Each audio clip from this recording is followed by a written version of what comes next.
First item is approval of the agenda. Moved. Second. Moved and seconded.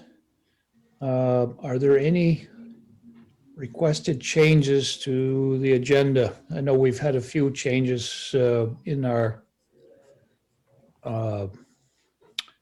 7 o'clock portion. Is there anything additional that anybody would like to call attention to? Okay, hearing none. All in favor of approving the updated 2/9/21 agenda, signify with a thumbs up. Okay.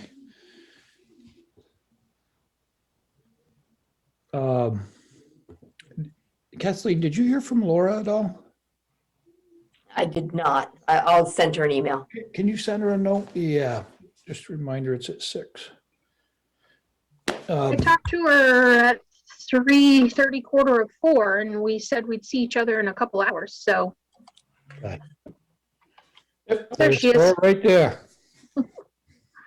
Okay, next is approval of minutes of our January 26th Select Board meeting. Moved. Moved. Lindsay, will you second it? Or, I moved it. yep, okay. Farhad will second. Okay, I'll second. Are there any requested changes to the draft minutes? No.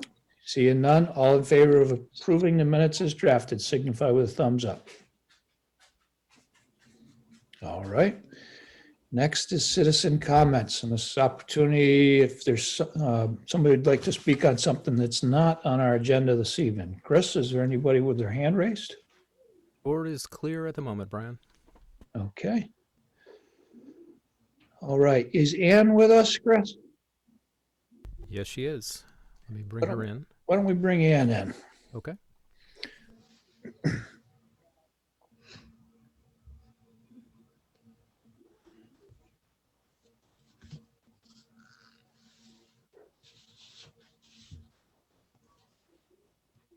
Is she coming in, Chris? Well, I don't see a picture. And See her. there we she go. Okay, she's coming in. Okay, so Ann's joining us this evening to talk about the liquor licenses, outside consumption permits, and entertainment permits. And with that, I'm going to give the mic to you, Ann. Okay. So actually in your packet, you should have a list of all the applications and what they're looking for that I had received by the time I was able to get them into your packet. So I would like to amend that by additional ones that I have received. You'll see on your list that it says I do not have the outside consumption for freestyle brewing, and I do have that now. So I would like to add that. I would also like to add a second class application for Costello's Market and a second class application for Brockton Corporation, who does business as Shaw's Beer and Wine. And I would like to add the first and third class licenses for Middlebury College Atwater Commons. And then I would also like to note, if that's acceptable to all of you, that the police and fire chief have completed their inspections, and for everyone who is listed and everyone I'm asking you to amend the list to is inspected and have been approved by them. Okay, thank you, Ann. And just a reminder to everybody, we're, as opposed to doing them individually, we're doing the majority of them as in a blanket format, which we took on a couple of years ago, I believe, and it seems to be working very well. Are there any questions or comments on any of these? Okay, Laura? I have a comment, and my comment is this. I grew up in the family restaurant business, and I knew how important alcohol sales were to the business. They depended on alcohol sales. It was a big chunk of money, and profit that they relied on. And I see that for our restaurants and businesses, that it's really important. And that a lot of our restaurants are hurting right now because they can't really easily sell alcohol. So that said, I understand the business, the important business of selling alcohol. And we sell a lot of alcohol in this town. And we do have a very serious concern, I think, especially with our social service providers with alcohol use in this town. So I just want to say that, that I want to recognize that as we approve this, and they've complied, and I'm really glad that health checks are conducted at the same time that they make sure that the businesses are compliant for selling alcohol, that's another benefit of making sure that everything is healthy, for our community. I'm going to abstain from voting for that reason. But I just wanted to express that, especially because later tonight we're going to be talking about cannabis. and I want us to be consistent, in terms of how we're addressing these substances. That's it. That's my comment. Thank you, Laura. Thank you, Laura. Are there any other comments? Brian, Tom Hanley has his hand raised. Okay. Go ahead, Tom. Hi. We had one outlier in our inspections, which had some significant safety problems last year. And we went and inspected, and some of them were fixed, but many of them were not. And so we did not approve or recommend that their license be approved until these are fixed. And I will get a hold of the owner of this establishment and reinforce what we told him a year ago, that these things need to be fixed. Chief, is that one on this list? That You should don't be say who it is. It is Schaefer's. not. It is It is not. not. It was not included. Okay. So the list as we have it is all been cleared by chief. Yes. Oh, yeah. The rest of them are fine. Okay. All right. Okay, thanks, chief. I'll Sorry about that. Let me bring Was that that, back. was that the Mad Comic, Kane? I forget what that show was when we were younger, but I was a little too quick on the mouse button. Here we go. Sorry about that, Tom. I'll notify the owner tomorrow. okay, chief. All right, pleasure of the board. I think you should move to approve the amendment or not. We'll take we'll take it as a move to approve the amended Okay. applications. I've been through this Thank you. before, so, I'll make a motion. yeah. I'll move to approve all renewal applications for first, second, and third class liquor licenses, outside consumption and entertainment permits as amended and presented pending, they're all successfully completed the required public safety inspections. So, I'll move we approve them. Okay. Do we have a Second. second? Seconded. Okay. Any other questions or comments on that? Seeing none, all in favor signify with a thumbs up. Okay, and thumbs down, anyone? And we have an abstention. Okay. And then do you want to address Middlebury Colleges, Ann? Yeah, so Middlebury College is a blanket approval. So they send requests to us for catering events, and they also send it directly to Liquor Control, who can approve it if we've given the blanket approval for them to have catered events on the campus. This is an annual thing, and so normally we do that. Okay. Any questions of Ann on that? Seeing none, pleasure of the board. I'll move to approve Middlebury College's request for blanket approval to serve alcohol at catered events on campus from May 1st, 2021 to April 30th, 2022.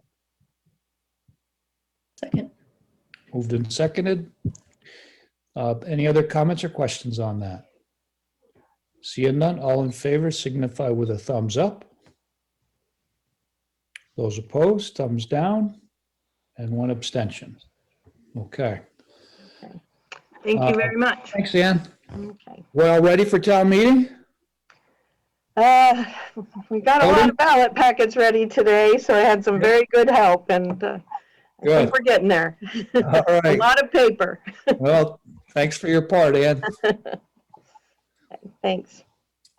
Okay, then, Chris, if you could bring Chief in?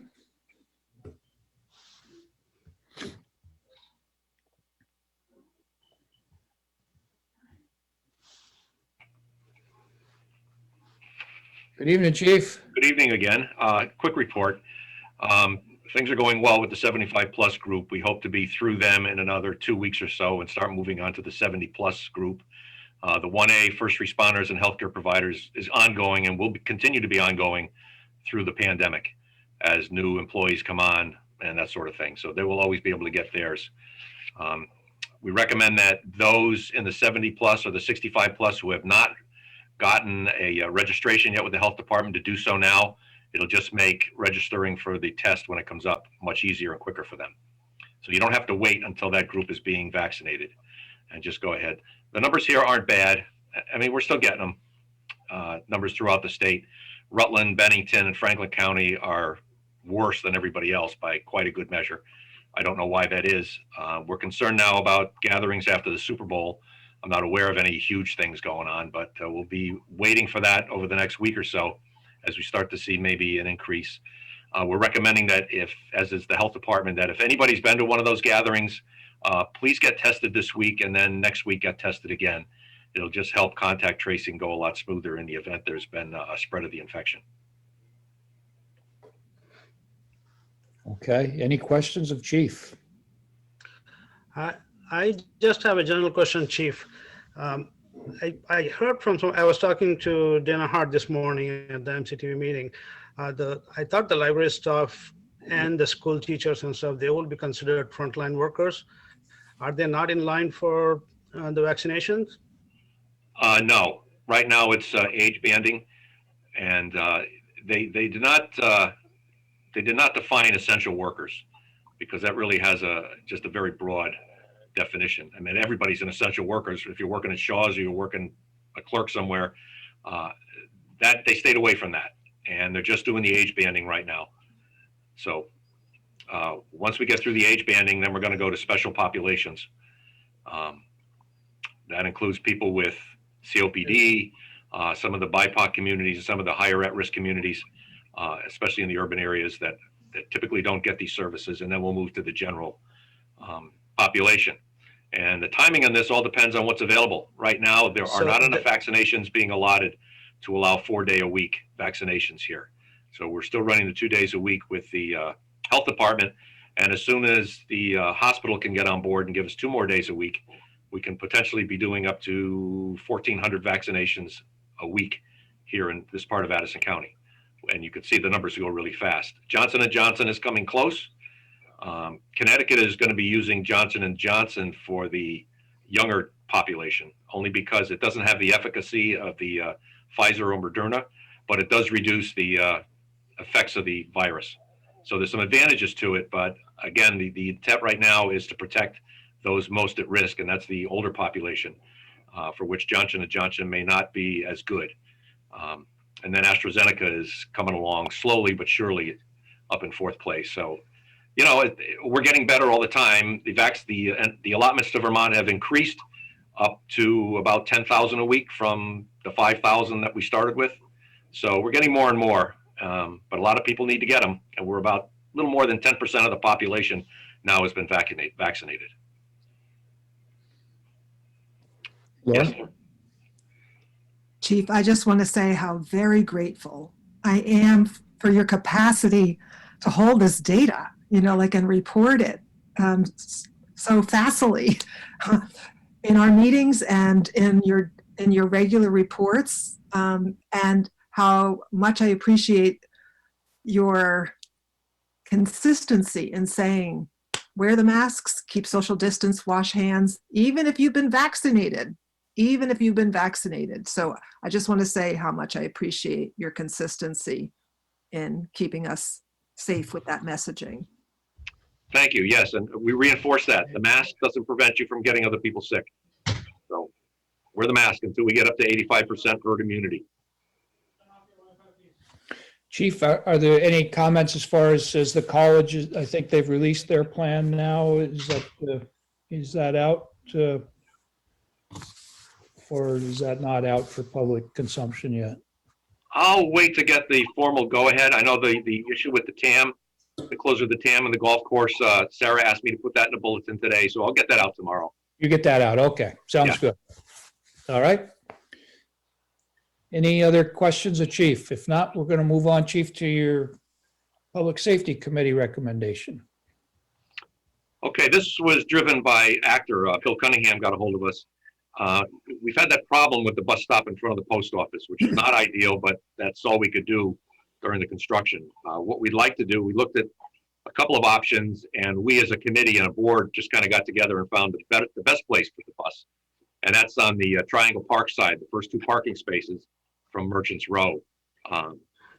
It has the advantage of doing one thing, and that's getting rid of that left turn dedicated lane, which if you see it today, when there's snow on the road, nobody obeys that anyway, and they're driving straight into the left turn lane. So that really, we don't have enough of a queuing problem to need a left turn dedicated lane there. So we could get rid of that, move the center line over and line it up with the rest of Main Street. And that'll give plenty of room for the bus to pull up.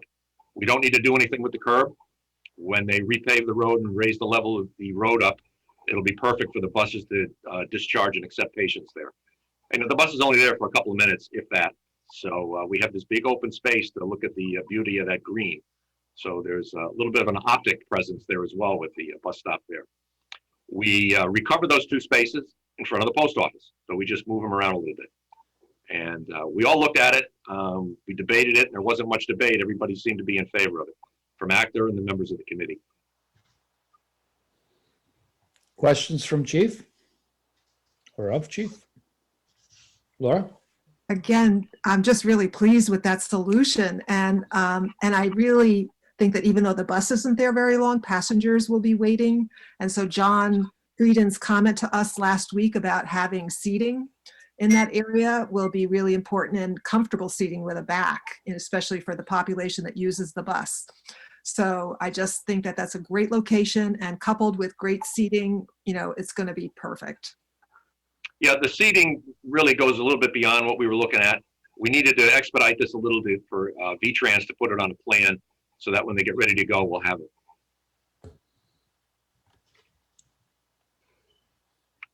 Any other comments? Questions? Heather? Guilty as charged when traveling northbound on Main Street and crossing the center line into that turn lane. Everybody does it. You can't see it. Okay.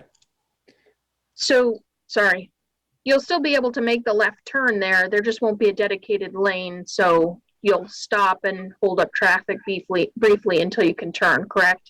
Yeah, we saw that, and we didn't see any concern over the queuing problem backing traffic up, towards Seymour Street in the intersection. We never used to have a left turn lane there before, did we, Chief? We did not. Yeah. As an experiment, it's kind of failing. Well, it isn't. We've shown that it really isn't necessary. Yeah. Okay. Pleasure of the board? I'll make a motion to accept the recommendation to relocate Actors downtown bus stop to in front of Triangle Park as proposed. Second. Moved and seconded. Any last comments or questions? Seeing none, all in favor of approving the motion, signify with a thumbs up. Okay, looks unanimous. Chief, thank you. You're welcome. Chris, I think we're ready for Dan then.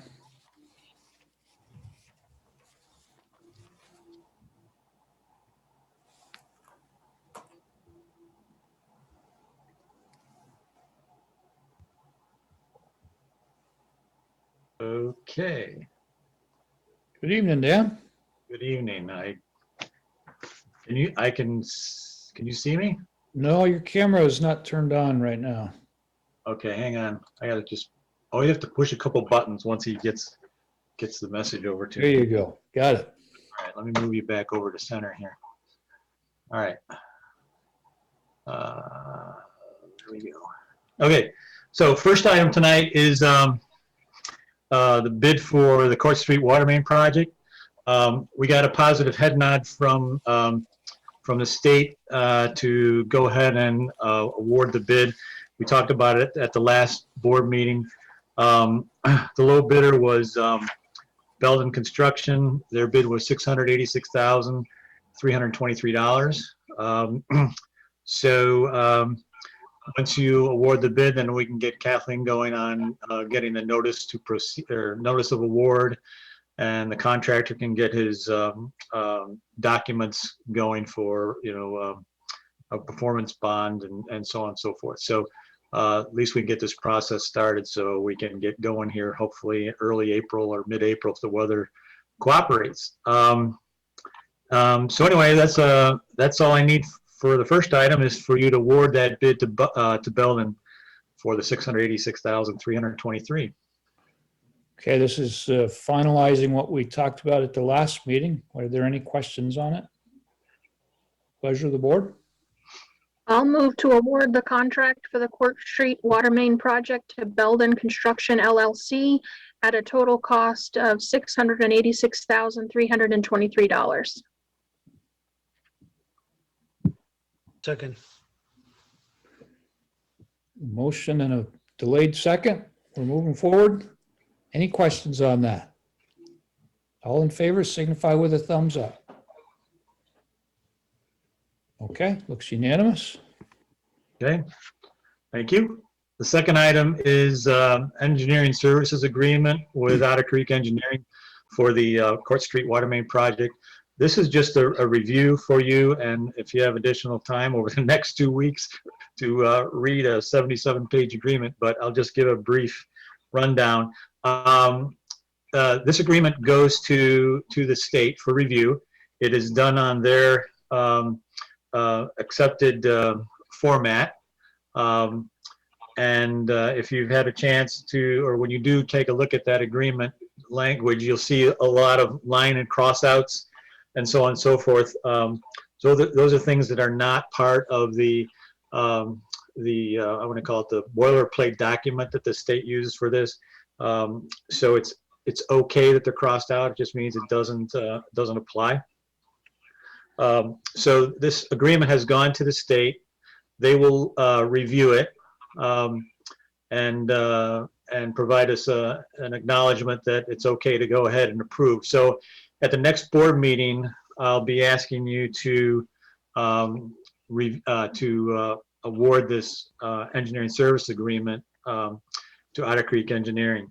A couple highlights are way further back in the document, but it's I think it's like page 71, 72, 73 of the entire document. And I don't know if you're able to get to that point, but basically that's where the dollar numbers are. So for Otter Creek Services, there's bid phase services, which are $7,240. Construction phase services, that means the effort for the paperwork management, pay requests, all the loan documentation that has to happen. There are several meetings, more so with these kinds of loan projects than typical projects. So there's a fair amount of management that's needed and documentation because of Buy American and disadvantaged business entities and so on and so forth. Anyway, so there's $24,270 for that segment, and then the number 3B is a resident project representative services. That's the on-site engineer to watch the work, make sure it's done properly. That is a requirement for this DWSRF program. And then the fourth is letter C, post-construction phase services. That is a wrap-up of the project, making sure all the documentation, paperwork to the state is to their satisfaction, also includes record drawing. So those total up to be $98,800. This is also since it's part of the bigger project, it is meets the, or joins with the rest of the construction for grant eligibility. As just to recap, this is so far going to be a 75% loan forgiveness on this project. So the one thing I want to point out is on 5B, additional items. That is that 138,941. That is a contingency, but it's mostly to make the project add up to 1 million.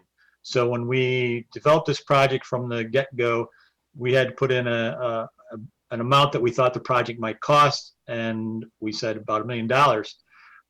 So the state wants to see that same number carried through all the paperwork, even though the bids came in lower.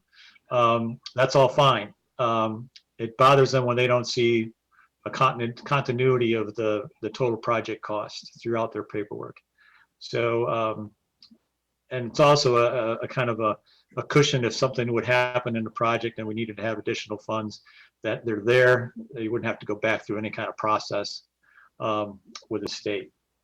So this is the engineering services agreement that went over to DWSRF folks, and once they concur, we'll be back to you next board meeting to approve that. Hey, Dan, can we just approve it pending approval from the state? We can. I don't think any reason why. We don't necessarily need to jam every week, every agenda with the same items. So if there are questions on this, I'd ask you to ask Dan that now, and it'd be nice to dispense with it at You this can time. just authorize the motion that Kathleen would sign it once we receive notification from the state. That's what we have to do. Any questions? Pleasure of the board. I'll move make it. Oh, go ahead, Heather. No, you go, Laura. Well, what Dan said. You can I think approve. probably good to do an actual formal motion. Yeah, you can do a motion to approve the engineering service agreement with Otter Creek Engineering pending state approval, and authorize Kathleen to sign the document once that approval is given. Okay, so we have a motion from Laura. Heather, you want to second it? I'll second. Okay. Any comments or questions from the board? Seeing none, all in favor, signify with a thumbs up. Okay, unanimous. Great, thank you. Next item is bids for the tree cutting project as part of the East Middlebury Flood Resiliency Project. There's about 300 trees that need to be removed, variety of sizes there's like 4 main areas that this work has to be done before March 31st, because that's when the bat migration technically starts. So we sent out a request for bids, had I think 10 different companies show up for the walkthrough. We walked along the berm, along the river about 10, 12 days ago. We had 8 bids come back. The low bidder was Heartwood Landscape and Tree Service. They are in the Burlington area. I also asked for some references. I did hear back from 3 of folks that I contacted. One was just today, as a matter of fact, about their services, and they're all positive and didn't have any issues with their work. I also asked the contractor to give me his equipment and tools and so on and so forth that he typically uses for this kind of work, and that seems all satisfactory. So I didn't see anything that would we should be cautious about to award the bid. So at this time, I'm asking you to approve the Heartwood Landscape and Tree Service bid of $12,580. Farhad? Yeah, just the language is standing out when you said apparent low bidder. What does it mean? I've never seen that before. I'm sorry, what? Apparent? The language, the apparent low bidder. Yeah, So I don't know why you have. it's probably too many years of using bid speak. But usually I guess I use it for, they are the low bidder until maybe we get through some bid references and other things to make sure that they're a Okay. reputable and serviceable, responsible company. So there you go. Any other questions? Pleasure of the board. I can move it. I move to award a contract to Heartwood Landscape and Tree Service for tree cutting along the Middlebury River as part of the East Middlebury Flood Resiliency Project at a total cost of $12,580. Second. Moved and seconded. Okay, all in favor signify with a thumbs up. Looks unanimous. Okay. The next item is a request to approve a bid for a Class 5 truck for the Highway Department. Bill Kernan you should have a bid summary if that can get brought up. He requested bids from a couple different truck suppliers, both in the Middlebury, in the town of Middlebury. So 2 bids were received, and you can see the totals there under the total with extended warranty. He's proposing to go ahead and include the extended warranty in the purchase of the vehicle. So the lower priced one, which is totally acceptable, is from Stone CDJR. It's a Dodge Ram 5500 series. The bodybuilder for this truck is the same. So everybody was bidding the same plow equipment.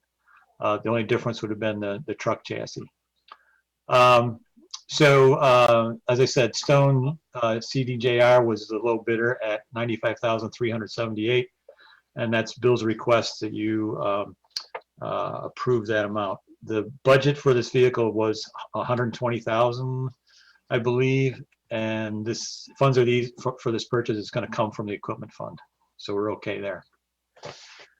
So requesting you approve the purchase from Stone CDJR. Okay, any questions of Dan on this? Lindsay? It's not really a question. I was just going to make a comment that, this is one of the pieces of equipment that we're not finding alternative energy options for. But Bill did say in our meeting that this is a smaller truck. It's replacing a larger truck. So in that way, there might be some energy savings. Good points, Lindsay. Laura? That is a good point. I'm glad to hear that. And I'm glad, that the local vendor is giving us a good deal. And I just want to point out again that these 2 vendors are the same company. And even though they're competing with each other. And so in terms of our policy of getting competitive bids, this is a large ticket item. We're talking about $95,000 to $100,000. Potentially it could have been $120,000.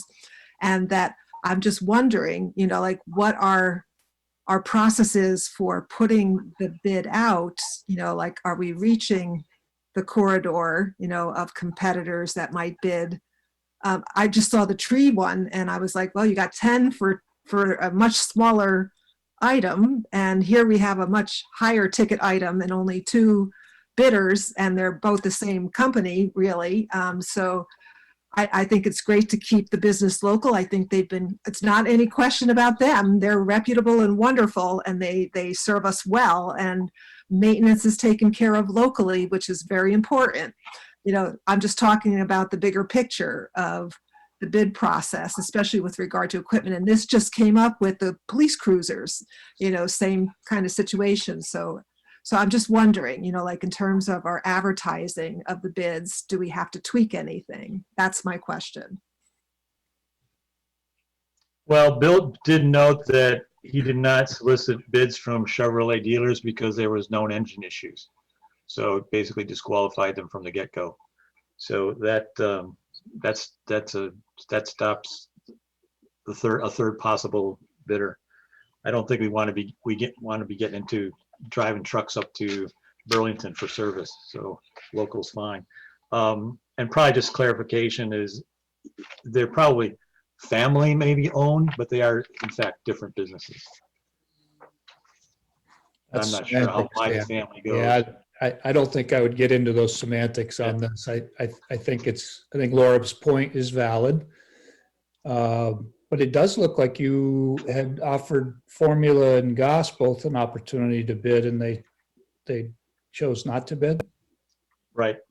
So we did reach out to other totally unaligned dealers.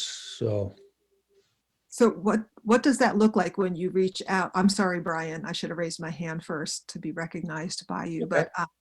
But so what does that mean when you say you reach out to them? Well, Bill would have sent a bid request or a packet to the other dealers that Brian mentioned, Formula Ford and Goss Dodge. They chose not to bid. Okay, so that's beyond advertising in the paper. Okay, I get it. Okay, thank you. Thank you. That's it. Okay, any other questions or comments? Pleasure of the board.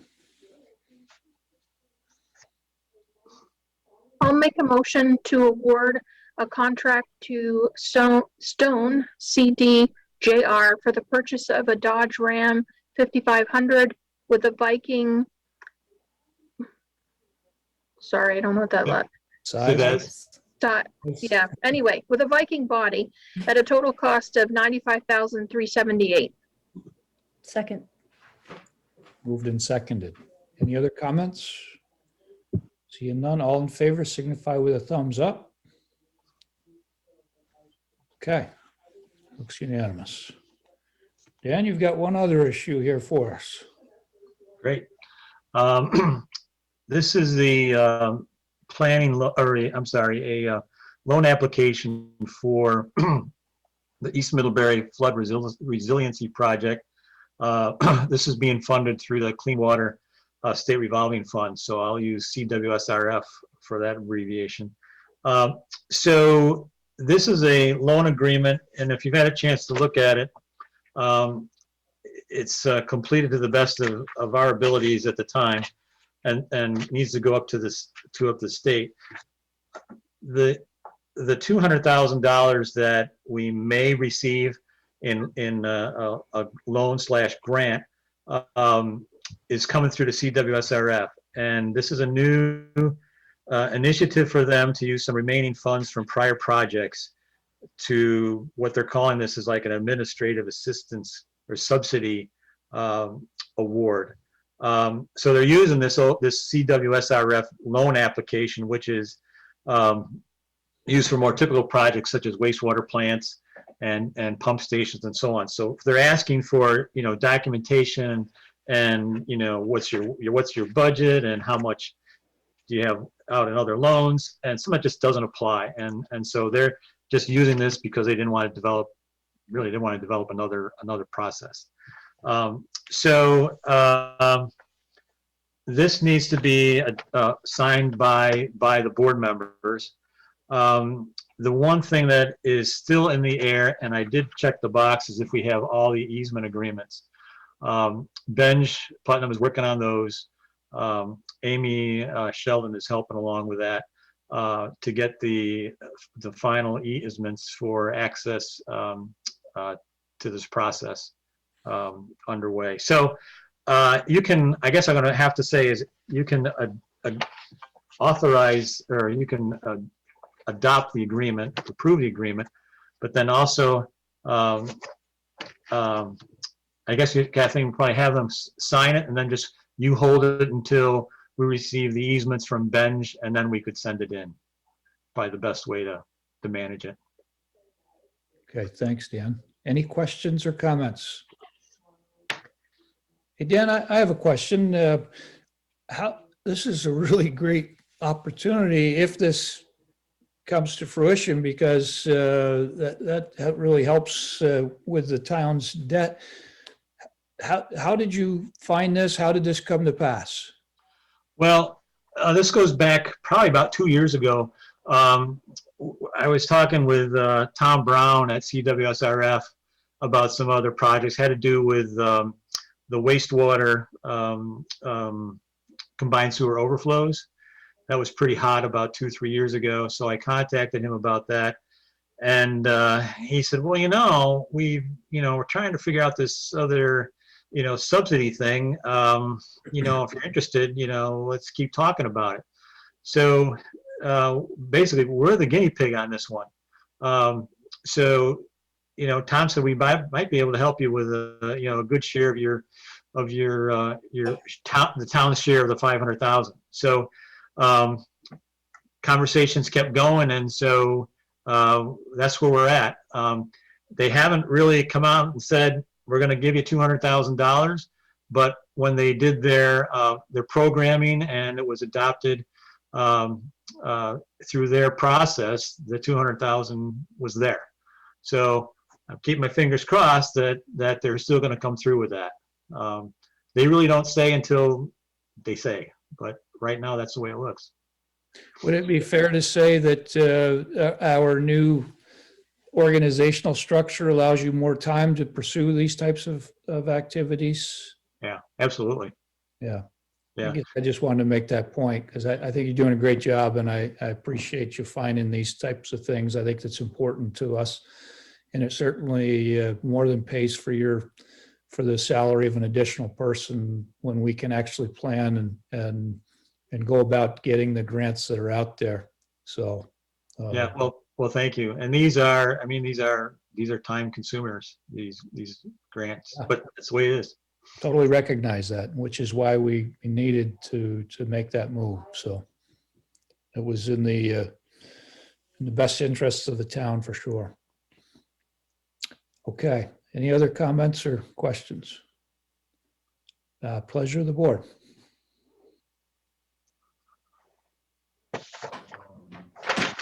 I'll can do do it. Oh, Go ahead, Lindsay.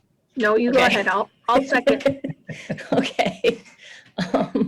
I move to approve the submission of a clean water state revolving fund loan application seeking $200,000 to partially fund the town share of the construction costs for the East Middlebury Flood Resiliency Project, pending the acquisition of the easements needed for the project. Second. Okay, moved and seconded. All in favor? Thumbs up. Okay, and Farhad has dropped off, so we have unanimous of those on. Okay, thank you, Dan. Yeah, thank you. You're welcome. Have a good evening. You too. Bye-bye. Okay, good night. One last, if you could get Karen in, Chris?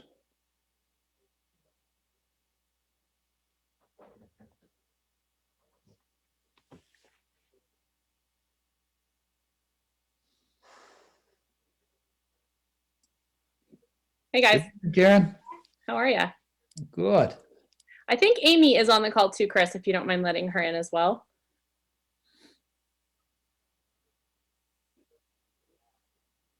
As we're sitting here, I'm just wondering how many of us in meetings in person are gonna keep doing the thumbs up. We all are able to get back together.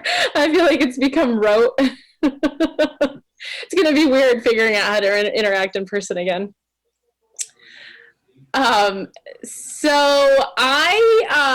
I'm back again to talk about the Kickstart program. And you all saw the presentation that we gave 2 weeks ago, and then received some background and additional information in the meantime. So Amy and I aren't intending to present more information tonight. We really wanted to give you just this time to continue the discussion and ask us questions and just discuss the process and any other questions that you folks have. So with that, we'll open it up to the board. Any questions or comments? Heather. Nobody wanted to be the first one, I think, and I'll set it at 4. So I just wanted to make a comment on Jen Murray's memo. I think what I would like to consider is, so that Middlebury Development Fund, which we're proposing the money come from, was really about supporting businesses and economic development in the town. And I do agree with a lot of what Jennifer says in her memo about infrastructure improvements driving economic development. I think we would be better served to put the money towards this Kickstart program, in my opinion. And I'd really like us to consider in the next capital budget round, maybe starting to set aside money like we do for other things for downtown improvements. I know we have the downtown improvement district, but I think maybe starting to pigeonhole some money in the capital improvement campaign, or the capital improvement budget for downtown improvements might be a better way to go and use this money for this program. So I just wanted to make that comment. Okay, who would like to be next? Dan? Yeah, the only thing I wanted to add is I'm enthusiastic about this program. I think this is a great way to kickstart something downtown. Well, remains to be seen how successful it will be, but it's certainly the best idea we've had in a long time. We've now got a beautiful downtown area with empty stores, so let's try to fill them. I just need other board members' help on how to balance the MBDF funds, and is that the right place to get it from, and are we okay doing that? That's the part that I need help with. Okay. Who would like to be next? Lindsay? Yeah, so I was wondering if, because I was looking back through the downtown master plan, and I'm wondering if any of these incorporate some of those suggestions, such as, really targeting younger people in business ventures. Did you think about any of those things when you were coming up with your rubric? And is that sort of baked in here? Yeah, so we haven't come up with our rubric yet. The one that you guys saw was actually the one that Wilmington used, which is great, right? So they already hit so many of the pieces, but what they relied upon, one of the things that they relied upon was community need was one of their points. And they used their Arnett Muldrow report and shopping survey as a metrics there, a part of the matrix to determine what the community need was. We will be relying on our own documents here in Middlebury, and one of those documents will be absolutely the downtown master plan. So as the panel gathers and we start this process for ourselves, we will be pulling together all of the resources that we have, and the downtown master plan couldn't have come at a better time for this, because it really is just a blueprint at this point for what's needed. And so yes, we will absolutely rely on that as we create our own criteria to judge the applications. Great. And then I guess the only other thing, I mean, it's obvious if you've read through everything, but for anybody listening who hasn't, I think we're in a position where we can offer something for this program, which I think is crucial, because I do think our downtown is in a crisis and we need to move forward quickly. But that doesn't drain the fund. So I think that's important to note that you're not asking for the balance of the fund. Nick?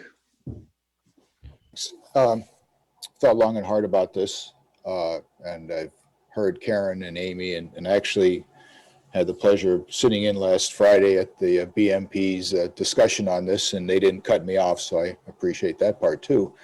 You know, we're in this kind of unique stage.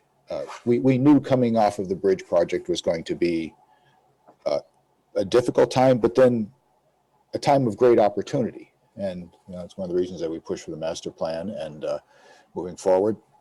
And then we were hit with this emergency of this COVID, which has further strained the downtown. So it's kind of changed some of the original thoughts of where I believe that money would be used for. I saw Jen's letter and I hear what she's saying and I agree with a lot of it, but that's the future. That's something that's going to take some time to get grants and to implement a lot of those items. We've got an immediate emergency that we have to come out. And I think job number one for this town, the most important thing we have to do as a board, as a town, and as a community is we've got to come out of this COVID and take advantage of this opportunity that, you know, the bridge project has given us and a chance to really revitalize. You know, unfortunately, Middlebury downtown doesn't look as good as some of our neighboring towns, and that's not right. And but this is a chance to do this. I see this as a very compatible effort to the master plan, to the future grants that are coming in and the work going on that Jen's doing, and I appreciate and really admire everything she's doing. I think these two go really well together. What this is, again, going the idea of thinking big, thinking different, and this is, to me, is a really intriguing, and I say as a pilot program to really show to do it. I'd like to see it as a way that hopefully, ideally, it will generate some additional revenue in the grand list itself, and it can be almost self-sustaining to continue. I don't think it's a one-time do it now and then see where it goes. But I also believe if we do it right, well, we collectively do it right, we will really start to put the vibe back into Middlebury. And once we get a couple of really good additional businesses down there, we've got some nice ones now, we put a few more additional down there, it's going to be seen as a place to be. It's going to be a happening town. And I've seen this happen in communities all over the country and throughout Canada, where once they get that start, others want to be there. And I think we're in a position for that to happen. So I'm really enthusiastic about this, and I'm eager to see what happens. And, you know, it's a good thing. So I'm really for it, and I appreciate the effort, and I really want to see what happens and look forward to it. I know there's some really good people on the BMP, and they are thinking well for the town, and it's going to really migrate out to the rest of the town as well, ultimately. So yes, I say let's do it. Nick, could you just clarify you said something about it impacting the grand list. I think it's got to. No, I'm sorry. Yeah, not that it's impacting the grand list, that it could ultimately generate more onto the grand list is what I was referring to. If we start getting more businesses down there, or at least additional local option tax, potential for additional revenue for the town, that could then be used to continue the effort. Karen?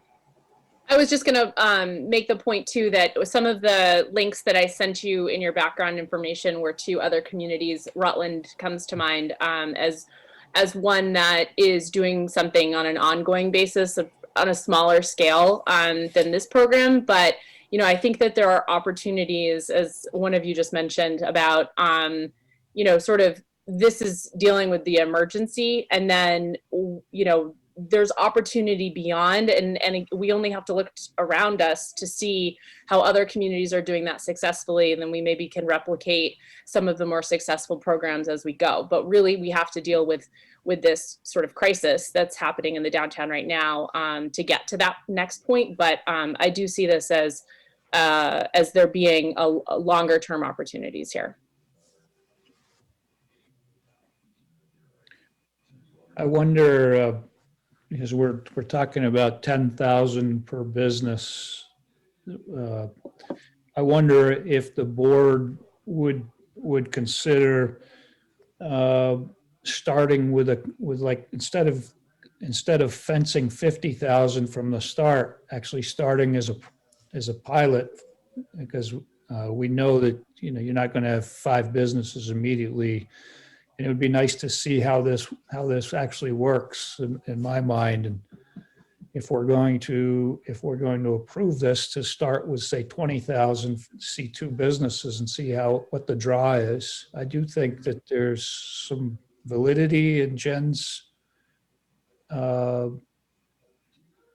in Jen's note to us. We've got a downtown master plan, and how are we going to execute it if we don't have the ability to match funds also? And so there's a lot of moving pieces, and I think that some of our judgment is clouded by the impacts of COVID and online shopping, and I don't think any town has shown me recently that they've solved anything in the last year. I think everybody continues to go down, and there's no, show me a town that's growing business in the COVID environment. So I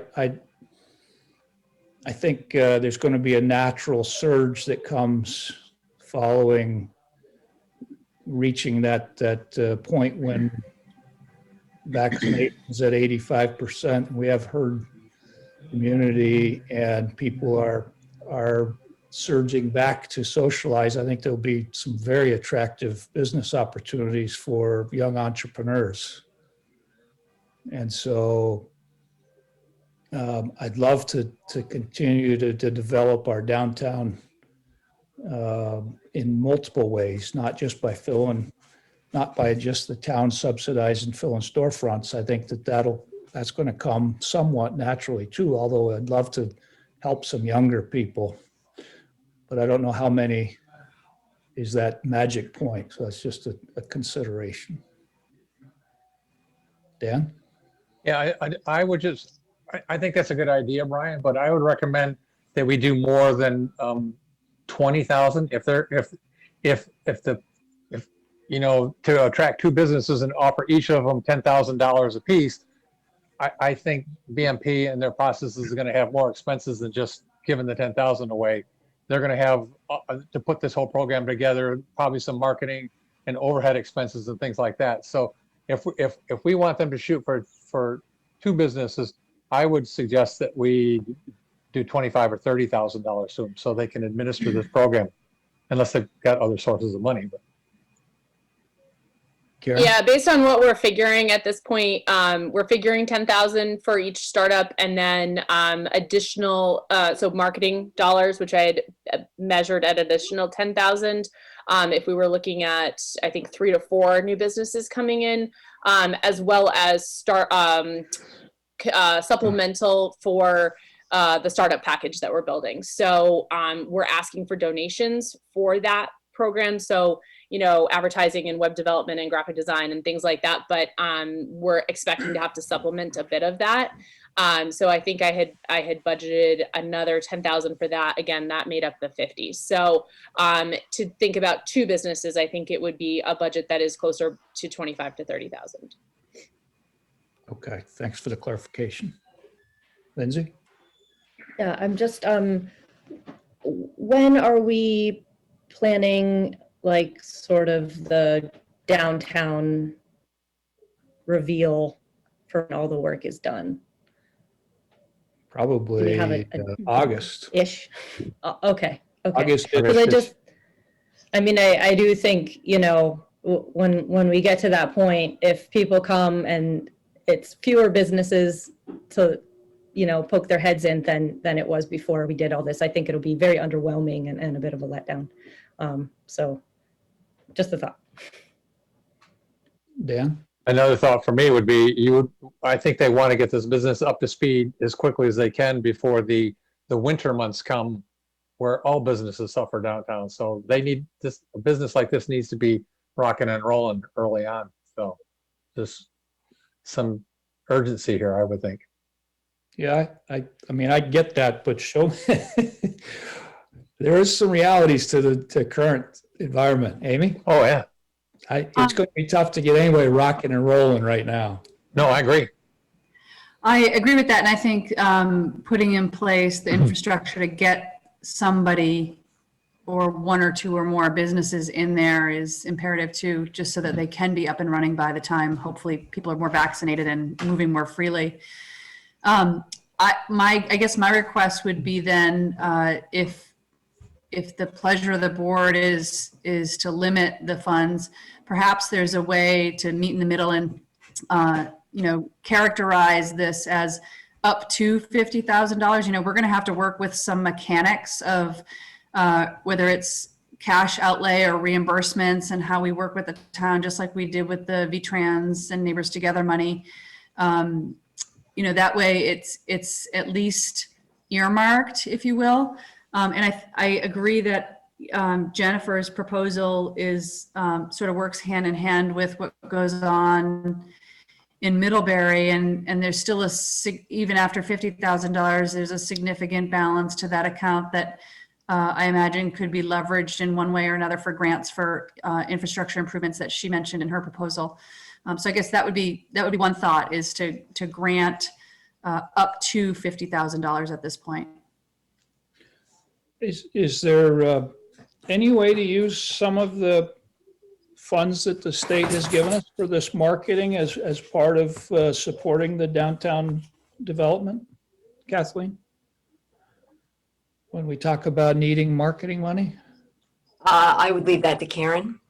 Karen, do you know? My understanding is no. That would be a question directly for John Griffin, but I don't believe, based on all of the parameters that, as I understand them, that grant money would be able to be given toward a business startup, or really directly to any business for any reason. So even if we were to supplement the startup package. Let me just clarify my question. You needed the grant money, but you also need the marketing money. Gotcha. To market the program. Yeah, that would be a question back to the state. I would have to find out for sure. Okay. Lindsay? I was just going to say that Jen has her hand up. Oh, okay. And by, if you would, I just need to find her. Oh, there she is. Okay, go ahead, Jen. Hi. I don't see myself here. Oh well.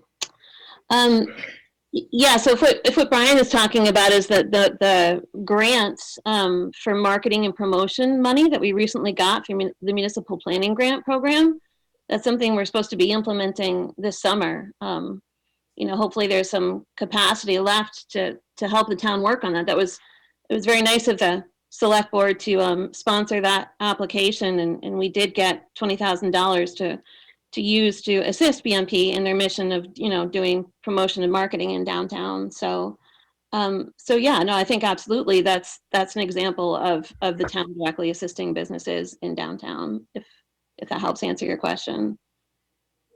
And I guess I'm distracted by the fact that you can't see my face. I'm sorry, I don't know how to turn my camera on here. Hold on, Jen. I need to make you a panelist.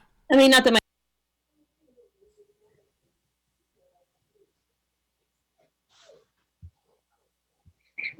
Okay, you can turn your camera on, Jen. Okay. And I'm not really being solicited for this input, but I'm going to give it to you anyway. Because we did the downtown master plan, we had a lot of data that we collected that helped with the downtown master plan. And one of the things I did in summer 2019 was I used 2 Middlebury College interns to collect information about commercial space in downtown. So I apologize if I'm repeating myself, and I've already told you guys this, but we looked at commercial space in downtown, and we found there's a huge disparity in rents that are charged from building to building in downtown. And we have a little problem with out-of-town landlords charging really high rents. We also have a problem with some of those spaces being in shabby condition.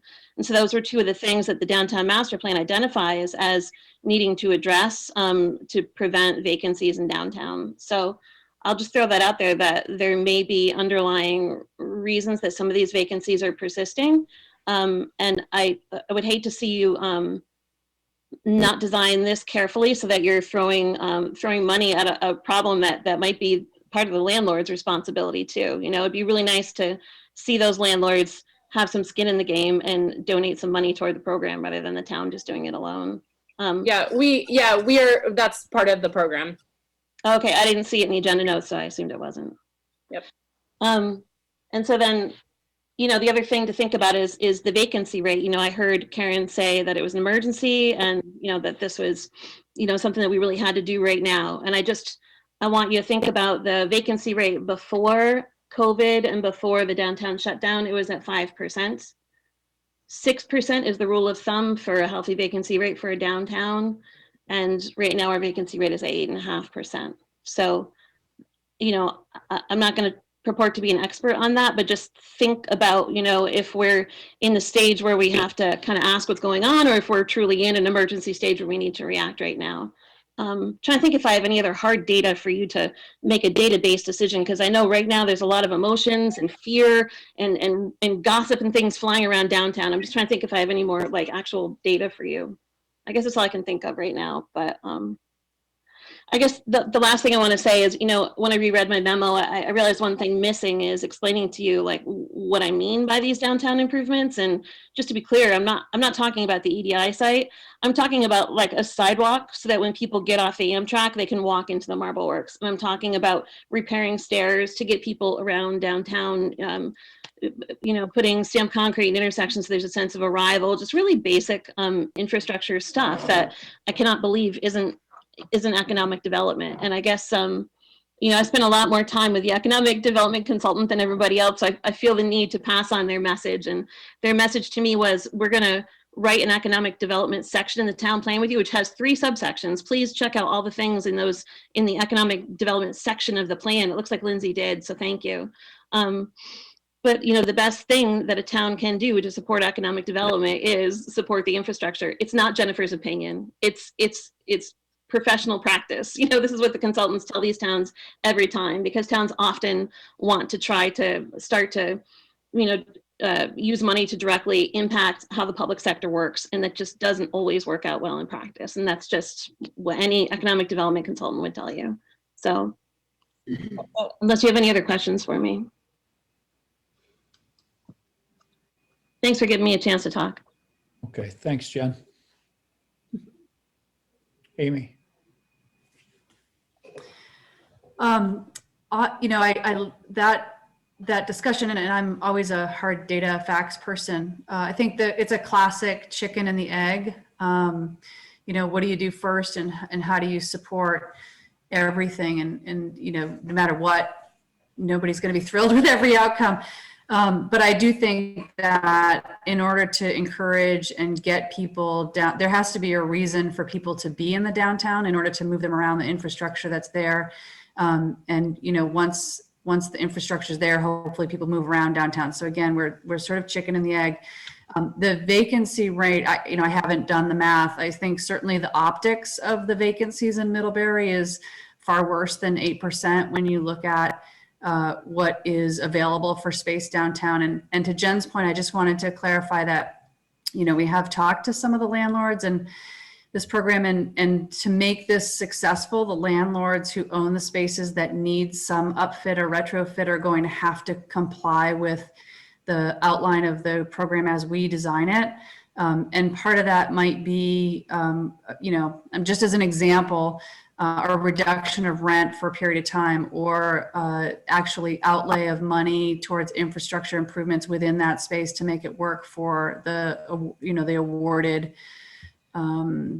business. So we've taken into consideration a lot of those pieces and parts, and as you know, it's still a little bit of a work in progress, but our hope is that, you know, that we can get businesses in town that are a draw to a variety of demographics, so that, again, I think as Nick pointed out, you know, the extra 1% tax on sales of things in Middlebury and increased revenue from that, you know, might help fund some of these other infrastructure improvements and keep a fund ongoing, as Heather pointed out, for the future. Farhad? Yeah, unlike Amy, I'm not a hard data person, but I look at the what's visible downtown. I see a lot of vacant spaces.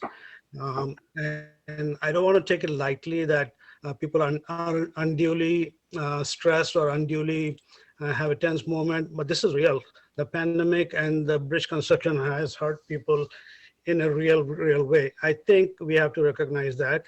And I'm completely supportive of this proposal from Amy and Karen.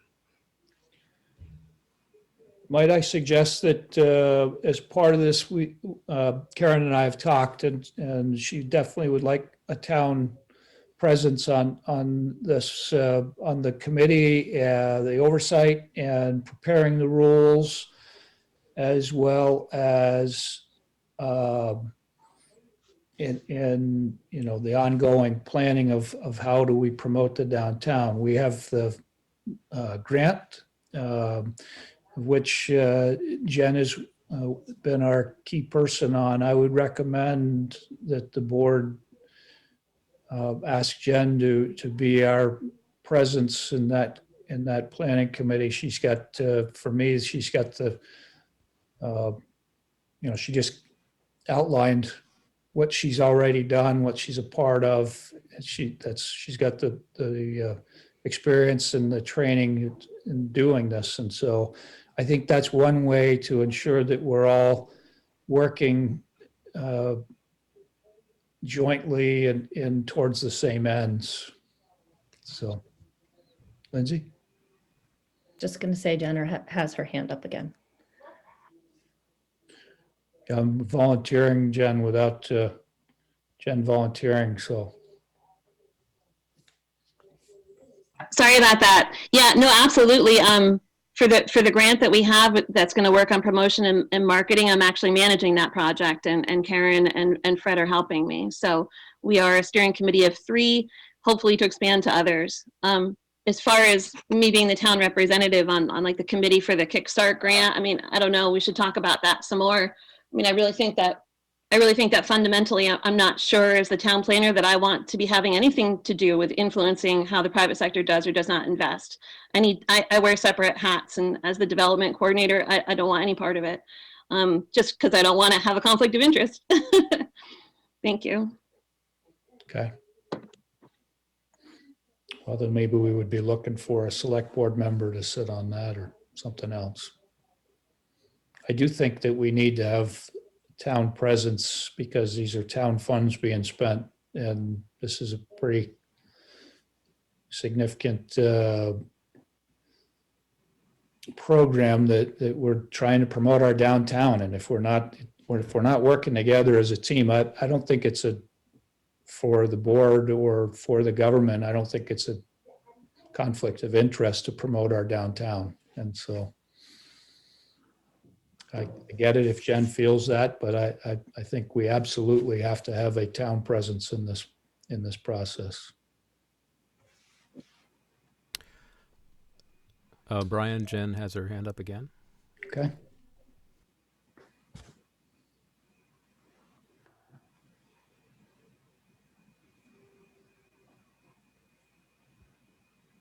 Awkward city. Chris, just leave me in the meeting until we're done here. I'm so sorry. Absolutely. I want to do the promotion and marketing. It's a joint effort with Karen and Fred. We have a grant, and I'm managing that. For the Kickstart program, which is a separate program altogether, if we're giving money to people to come and relocate to downtown Middlebury, it's going to be awkward when I have to turn around and issue those people a permit to be there. So perhaps the Kickstart program isn't the best place for me, but the promotion and marketing program, if Karen is still my friend here after this conversation, we're totally going to kick butt on that together, and I'm looking forward to it. Okay, I guess I fully understand with the permit that it ought to be a different part of the. Sorry about that, Brian. Okay, that clarification makes it understandable. Cool. All right, pleasure of the board on this. Well, I've heard the discussion all around, and again, we have to think different, think better, and I think this is a compatible direction to go to give this a try. So I'm going to make a motion to approve up to $50,000, and that's up to $50,000 from the Middlebury Business Development Fund to the Better Middlebury Partnership for a downtown business recruitment pilot program. Second. Okay, any last comments or questions on that? Hearing none, all in favor signify with a thumbs up.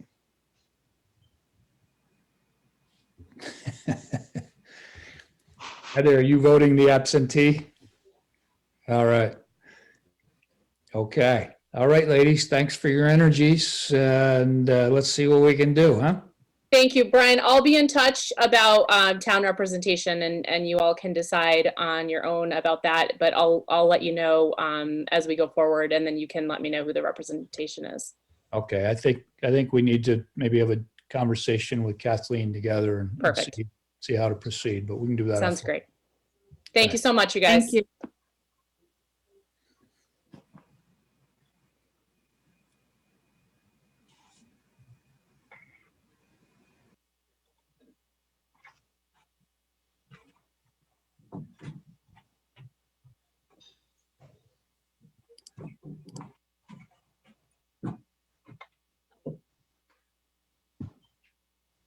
Did we lose Brian?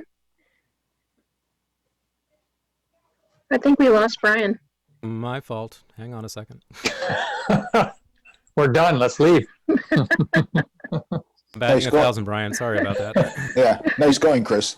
I was just asking Kathleen if she kicked me out. I mentioned her name, all of a sudden I disappeared off the screen.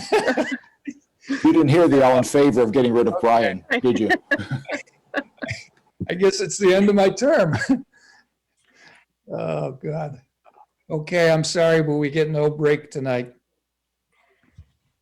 So I'm going to open our public information meeting on the 2021 town meeting article regarding permitting cannabis retailers and integrated licensee to operate in Middlebury. And the board has set aside an hour to host an information session regarding Article 3 on the warning for town meeting, which states, shall the voters of the town of Middlebury permit the operation of cannabis retailers and integrated licensees within the town of Middlebury pursuant to 7 BSA Section 863 Alpha 1. Purpose of this session is to educate the community about Act 164 passed by the legislature last fall, which created the framework for a retail cannabis market in Vermont. Of particular importance to Middlebury voters is Section 863 of the new law regarding local government regulation of the cannabis market. Under Section 863, a municipality must opt in or explicitly vote to permit the operation of cannabis retailers and integrated licensees within the town. Once a town votes to opt in, it cannot prohibit the operation of cannabis retailers through bylaw or ordinance. However, a town does have the authority to regulate cannabis business in certain ways, which we'll discuss in a moment. It is our hope that at the end of tonight's session, voters will have a better understanding of the law, the opportunities for and limits to local regulation, and what it will mean to vote yes or no on Article 3. The information session will include 2 presentations, each approximately 10 minutes in length. They address different aspects of Article 3. First presentation is by David Silberman on regulating cannabis sales in Middlebury. And the second presentation will be by Police Chief Tom Hanley on retail cannabis, local control and regulation. Following these presentations, we'll have some time for questions and comments from the public. And following your questions and comments, we'll talk briefly about town meeting Australian ballot voting for all of the warrant articles on March 2nd. So with that, I would ask everybody to hold their questions until the end, and I'll take questions, Chris, once the presentations are done. And we'll start with questions from the board after the presentations. So I'll turn it over to Dave Silberman to present on Act the state's act. Thank you, Brian, and good evening, everyone. I'm just going to share my screen here. I hope everyone can see. We'll start at the top. My name is Dave Silberman. I'm an attorney here in Middlebury. I live and work downtown, and I'm also your High Bailiff of Addison County. I appear before you tonight on my own behalf and not on behalf of any client or in any official capacity. As Brian said, we're having this vote because Act 164 says that before a town can have cannabis retailers in it, it has to hold a vote. The vote has to be an Australian ballot vote. It can be at the regular annual town meeting, or it can be at a special meeting. And that vote can have either retailers, integrated licensees, I'll explain what those are in a second, or both on the ballot. It can be in one question or two questions. The select board has opted to have it be one question for both. Important to note that the opt-in provision is for retailer only. There are other business types that will be licensed under Act 164: cultivators, growers, farmers, wholesalers, manufacturers, which can be anything from making an extraction to baking, edibles, brownies, whatever, or making vaping oils or whatever the product may be. That would fall under manufacturing licenses, and testing lab licenses. It's important to note that the town does not have the ability to say no to any of those license types, regardless of how this opt-in vote comes out. Those are allowed, but those other four license types, just like retailers and integrated licensees, can be regulated by the town in certain ways that we'll get to in a second.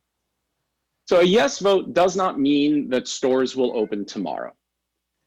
The earliest a store could open is May of next year under what's called an integrated license. An integrated license is this special category of licenses for Vermont's medical dispensaries, the existing medical dispensaries. That license would allow the medical dispensaries to sell to all adults, not just those that have registered for the medical program. All adults age 21 and over, of course. Currently, if nothing changes in the ownership structure of the medical dispensaries that we have in the state, only 3 integrated licenses would be allowed statewide. It's possible that if 2 of the dispensary owners divest their ownership, that 2 additional integrated licenses would be available. They cannot do that today because they're affiliated entities, and the law is very strict about only allowing a person or their affiliates one store. So there's no consolidation allowed under the law. I've spoken with our medical dispensary operator down in Route 7 South. My sense is that we're unlikely to be his choice for where he would put his integrated licensee location because his other locations are in bigger cities and more lucrative markets, but he's not ruling out the possibility. Other retail licenses, so for anyone else who's not a medical dispensary who wants to sell to the public, those would become available in October of next year. Those would allow sales to anyone 21 and over.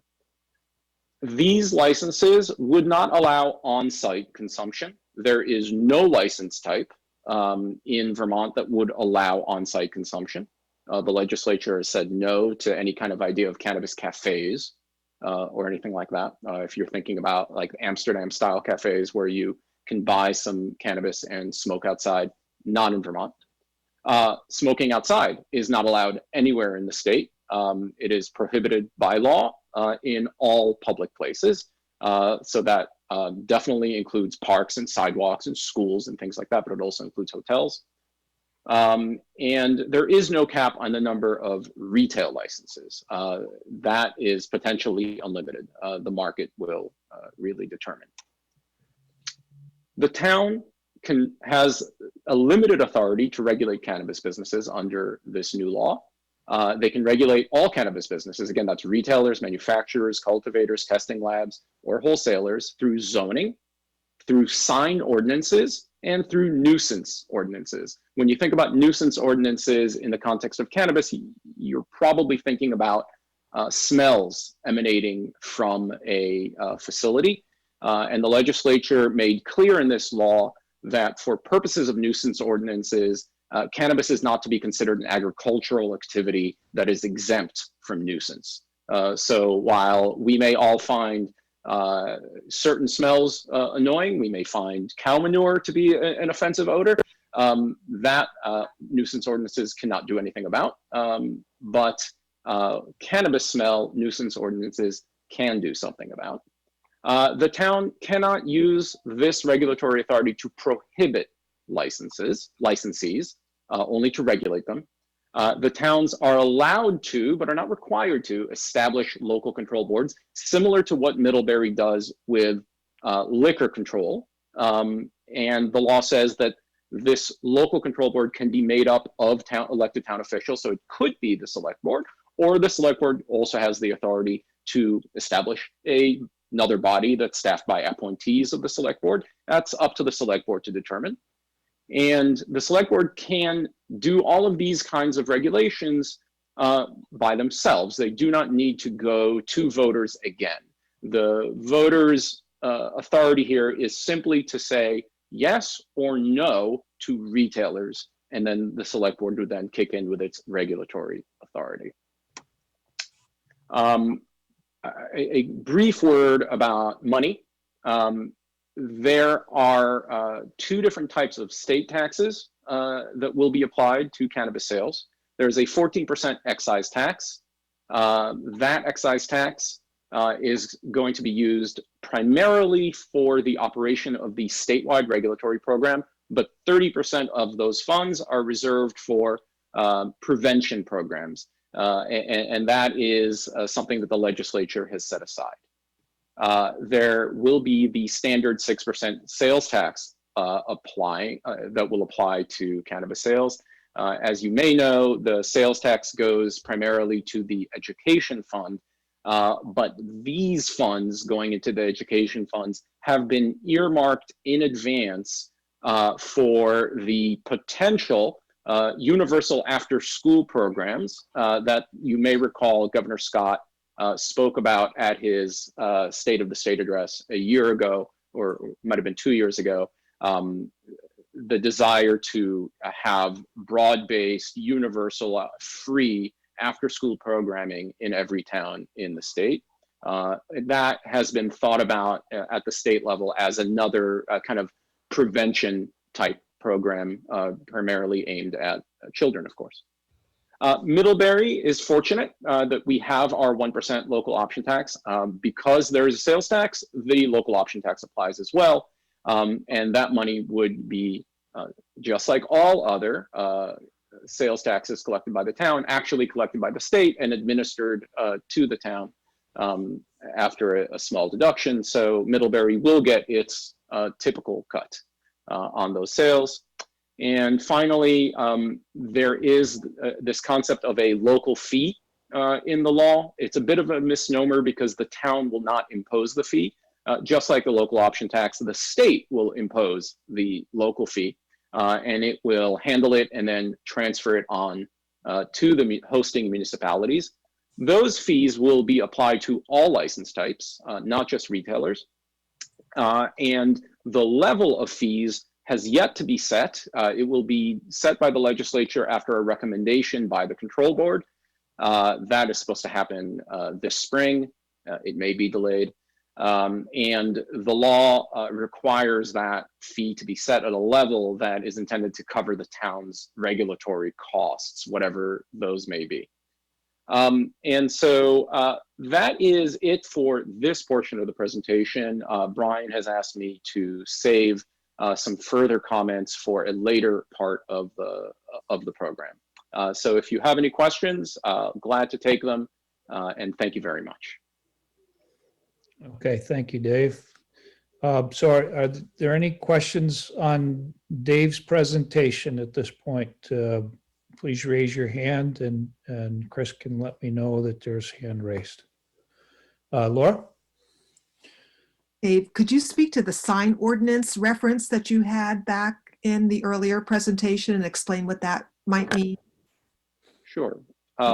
So towns have the authority to pass sign ordinances. Middlebury has, certain rules and regulations around the size of signs, the placement of signs. I know there's been some discussion in the background around, what can the town do to regulate signs? I think where it gets tricky for the town is the concept of regulating the content of signs as opposed to time, place, and manner. And I say those words, this is a First Amendment issue because signs are commercial speech, for better or worse. That's just, that's the way the Supreme Court has interpreted it. And so the town's, authority is limited by the First Amendment, but the town clearly has authority to regulate the time, place, and manner of commercial speech, including signs. So, for example, if the town were to want to restrict what kind of signs a cannabis retailer could post in its window, you could say something like no neon signs. But you probably could not say you can't put a pot leaf in your window because that gets more to a content than to a time, place, and manner. Does that answer the question, Laura? Yes, thank you. Okay, Chris, are there any hands raised? Not at this time, Brian. Okay, then could we get Chief Hanley in, please?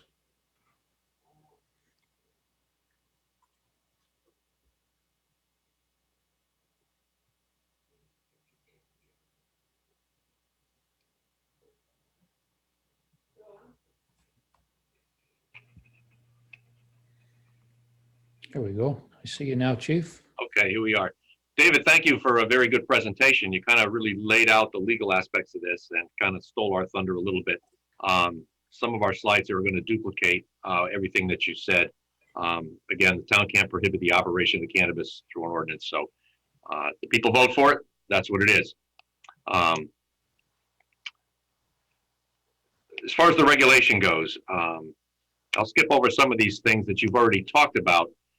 Again, we can't create Burma Shave type billboard signs around to advertise the product. I mean, that's controlled by the state. But yeah, the size of the sign and some of the regular zoning type things would be applicable to that business as it is to any other business. And I don't think it can be modified in any way to harm a particular business. A business is a business. And so you'd comply with the existing zoning regulations with that. And as far as exactly what the sign says, you're right. They can't deal with the content. I think I'll jump forward here to the local Cannabis Control Commission. And what I'd like to see is just mirror what we already have in place for the Liquor Control Board, which is our select board. I don't think there's any need to reinvent the wheel on this. We can establish regulations such as safety and all the things that we do now when we inspect a premises, as we did earlier this evening, and recommend either approval or disapproval of the permit or the license in this case. It would be contingent on the compliance with statute and some other basic regulatory issues.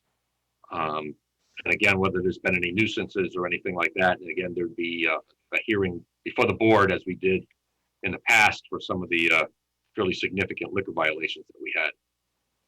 This could be the requirement for annual police and fire inspection for compliance. And I don't see creating anything new here. Cannabis is akin to alcohol, so we may as well kind of keep them in the same ballpark as far as regulation and control. State licensing rules haven't been developed yet, which may impact some of our decision-making with regards to licensing. The issuance of a license infers that a license can be denied, revoked, or suspended for non-compliance. In other words, if selling product to minors, not getting IDs, that sort of typical kind of stuff we do with liquor control anyway, would certainly be relevant to this. And as we do with the State Liquor Commission, we would make referrals to the State Cannabis Control Board, which really has the ultimate authority over this. We could have these provisions spelled out in an ordinance, or again, do what we do now and more in a kind of a bylaw process.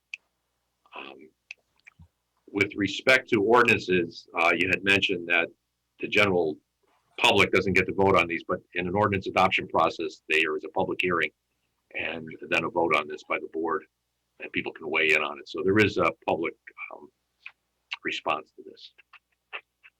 And with that, David, your presentation was pretty thorough, and I cannot think of anything to add with respect to the regulation that you've mentioned. Okay, thanks, Chief. Open it up for questions again. Board, any questions, comments? Laura? So like for zoning regulation, do we have authority to determine where retail can't be located, like school zones? Is that or no? Or I'm not clear yet about that. And so what about near a library, you know, like, or like do we have jurisdiction about where certain retail operations can be located or not? David, could you weigh in on that if you can? I'm not exactly sure what the extent of zoning is as far as locating these retail establishments is. Just to note that Jen Murray has her hand up. Why don't we go to Jen? This is kind of her area of expertise, so.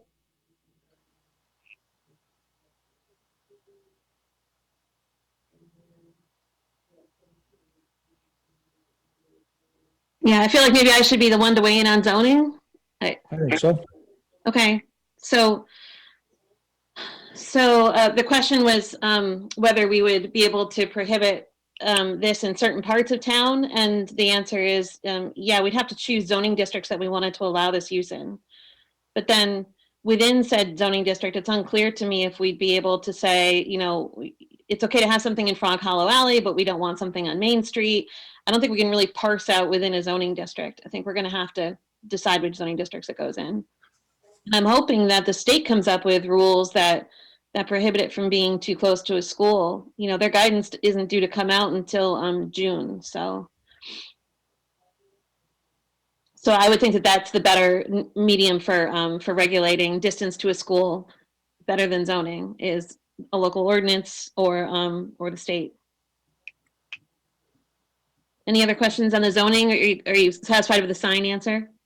Jen, if the state statute doesn't come out that prevents it from being within a certain distance to a school, and the school was in a district that we said was okay, we can do an ordinance, pass an ordinance that would say not within such a distance to the school?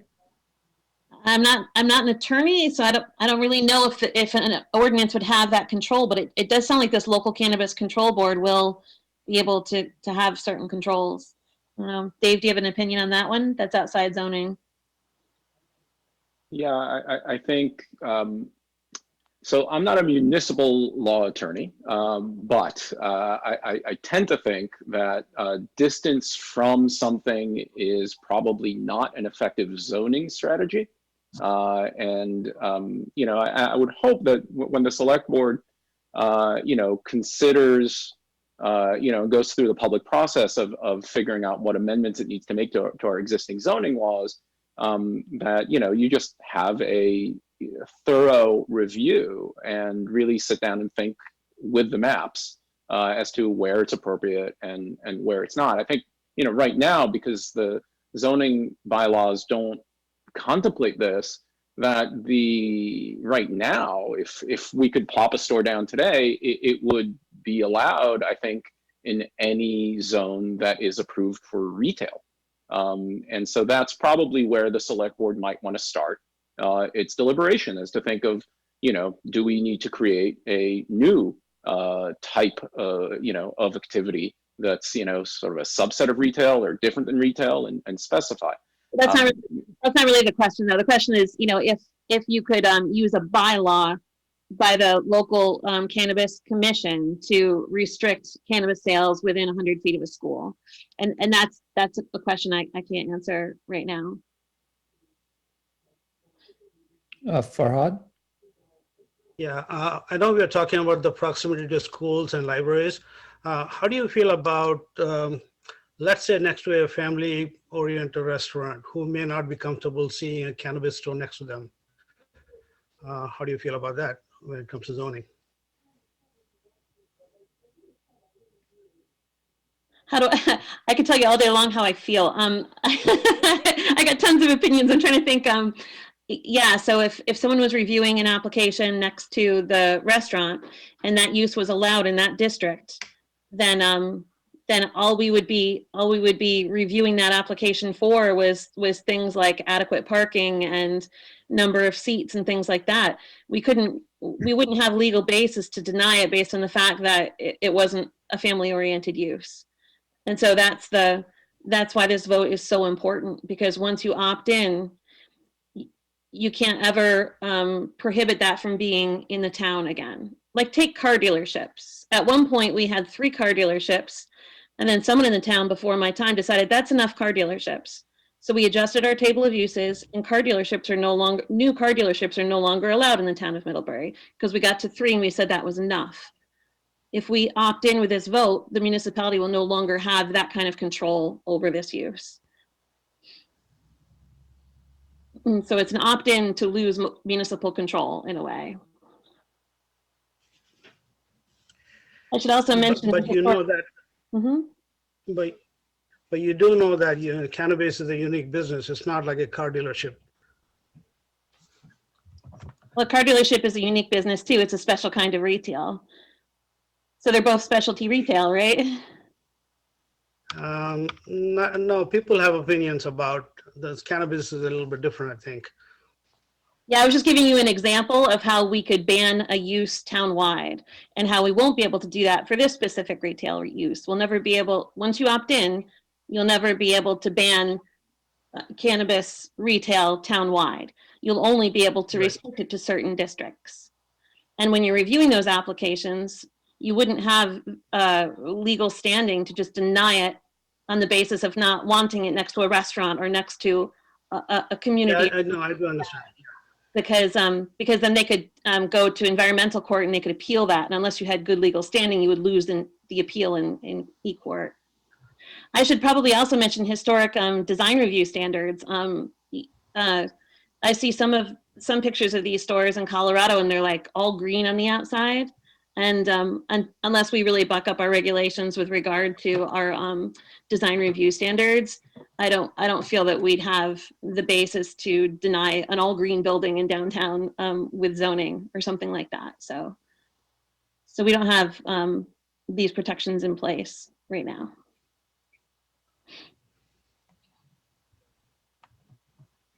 A couple hands. Brian, if I may just real quick respond to, so there will be one way for the town to ban retail after an opt-in vote, which is to have another vote and opt out. So, sort of like that, if we're imagining worst case scenarios and, oh my God, this is getting out of control, that we need to stop it, we have enough stores, then you go to the voters again and you ask them to end it. Of course, any business that's already here will be grandfathered in at that point and would stay. Okay. Do you have a way, Chris, to allow the people to speak without having to bring them in every time? Or actually, I'm just looking, I only see a couple hands raised anyway. So let's start with Ann. Okay. Ann, go ahead, please. First of all, a disclaimer, I haven't been paying attention very much to this, but I'm curious as to whether the town has to take a vote right now, because from the discussion I've heard so far, it seems as though citizens would be better equipped to make a determination of what they want if these zoning and design questions are addressed ahead of time, so that when it is time for a vote, if in fact it can be delayed, all of that information can be laid out so that people know exactly what they're voting on.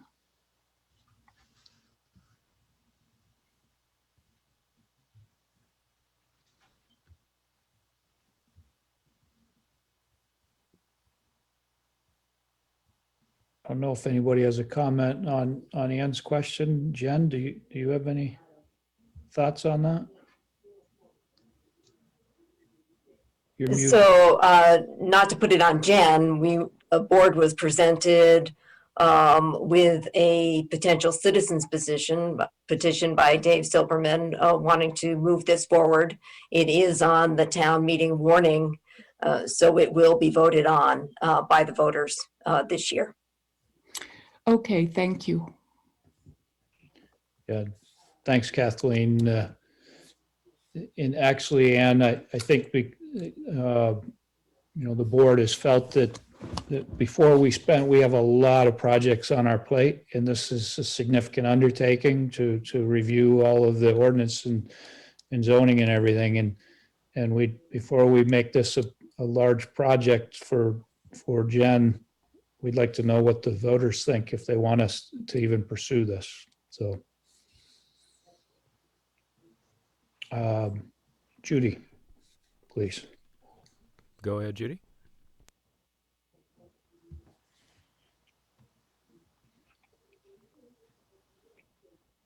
Sorry. I guess I'm just wondering, is there a way to apply the same standards that apply to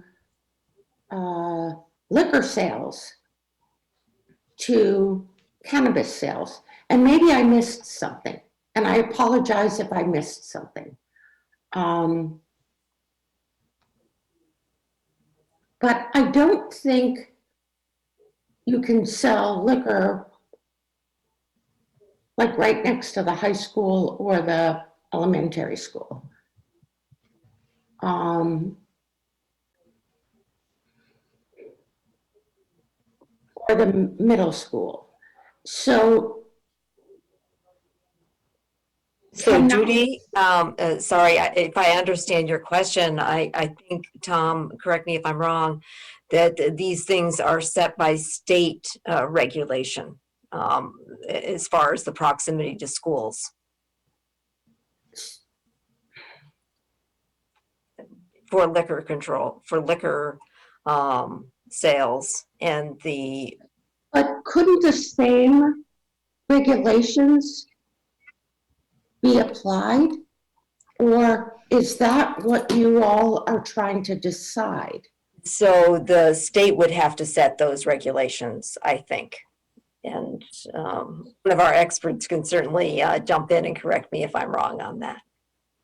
So if the state is doing that, why is this under discussion? I'm confused. Well, the state hasn't issued some of that detail yet, Judy. So I think that's why that question came up. Okay, I apologize if I'm still confused, but I don't know why the same regulations, rules, whatever the right term is, cannot be applied in this case. That it couldn't come under the same umbrella. Dave, do you have a response to that? Yeah, so the Cannabis Control Board has been tasked with regulating at the state level all cannabis businesses, including retail. And that, of course, is a separate body than the state Department of Liquor Control. It will issue separate regulations than the existing regulations for liquor sales. Now, many of those regulations may look the same when it comes to the idea of selling to people who are 21 and over only. And you probably will see the same sort of enforcement mechanisms, like secret shoppers, people going in with fake ID on behalf of the state to try to see what the compliance rate is and things like that. But the existing liquor regulations do not automatically apply to cannabis. New cannabis regulations have to be written and will be written over the next 12 to 16 months before these licenses. Sorry, I interrupted. I'm not suggesting that they automatically be applied, but could they be applied? So the town's in terms of local control, the town's regulatory authority is limited, as we've mentioned, to zoning and sign ordinances and nuisance ordinances. And so to the extent the town wants to apply those three areas, three levers that it has in the same manner that it applies them to liquor sales today, certainly that's within the town's legal authority. And so might that not be the easiest way to solve the problem?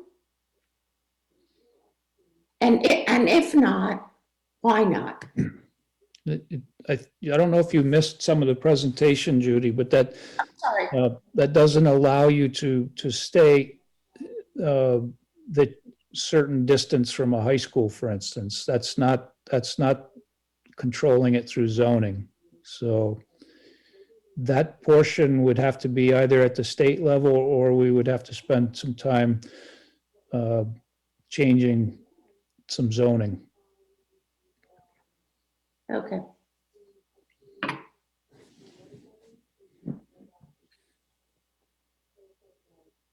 Jody. Go ahead, Jody. Can you hear me now? Oh, Hear you now. so Judy is Dr. Jody Brakely, and I just wanted to, first of all, thanks for the presentation so far, because it is good to understand what the law is. And Judy, it sounds like you're thinking that if a retail store is not located near a school or a library or whatever, that would be fine. That would take care of the issue. But I am thinking that the issue is maybe more than that. I'm interested in what Jen said, that if we opt in, we lose municipal control, which I sort of never like to do. And then also that she said that we don't have these protections in place yet. So it means to me that we have some work to do, and it would be nice to have the time to do it before we opt in. And the thing, Judy, that I'm thinking about is the research that shows that as youth perceive that there is no harm or less harm, that the use goes up. And those studies have been replicated very well in many places. And my concern is, I just would want everyone to understand that when they go to the polls, that the message to a lot of children who have developing brains in the 12 to 16-year-old range, they'll think that if we have retail stores, that the adults have all decided it's safe. Kids at that age are pretty literal, and you know, I am really sensitive to the people in the businesses and wanting to have the downtown flourish and everything, but when it comes to the health of even one developing brain, I'm not willing to sacrifice that. So I think we just need to be thinking in terms of that.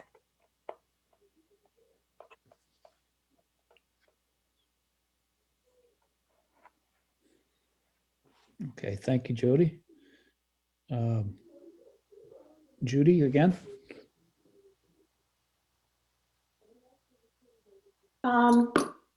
Dr. Brinkley, thank you very much. And my kids, thank you for all your years of taking care of them. I guess I'm not advocating one way or the other. I'm just having a hard time distinguishing between liquor sales and cannabis sales. And from any of the research I have done, alcohol is more detrimental than cannabis. And I remember, I probably shouldn't say this, but my own kid saying, I could pass a note to somebody at school and I'd have whatever I requested in the backseat of my car at the end of the day. So how is this different? I guess I just don't see the difference. And I've looked at some of the research. I'm not coming at this blindly. And again, I'm not advocating one way or the other. But if we're going to control cannabis so tightly, why are we not controlling alcohol more tightly? That's all I got. Okay, thank you, Judy. Megan. Hello, my name is Megan Brickley, and I'm calling in from the other side of the river, from the other Brickley on the call. But I think I wanted to appreciate the presentations tonight. They're really helpful to get a sense of the regulatory landscape. And I think they did a great job of indicating what a yes vote means. But I'm curious, what does a no vote mean at this time and into the future? Thanks. Dave, might I ask you to fill us in on that?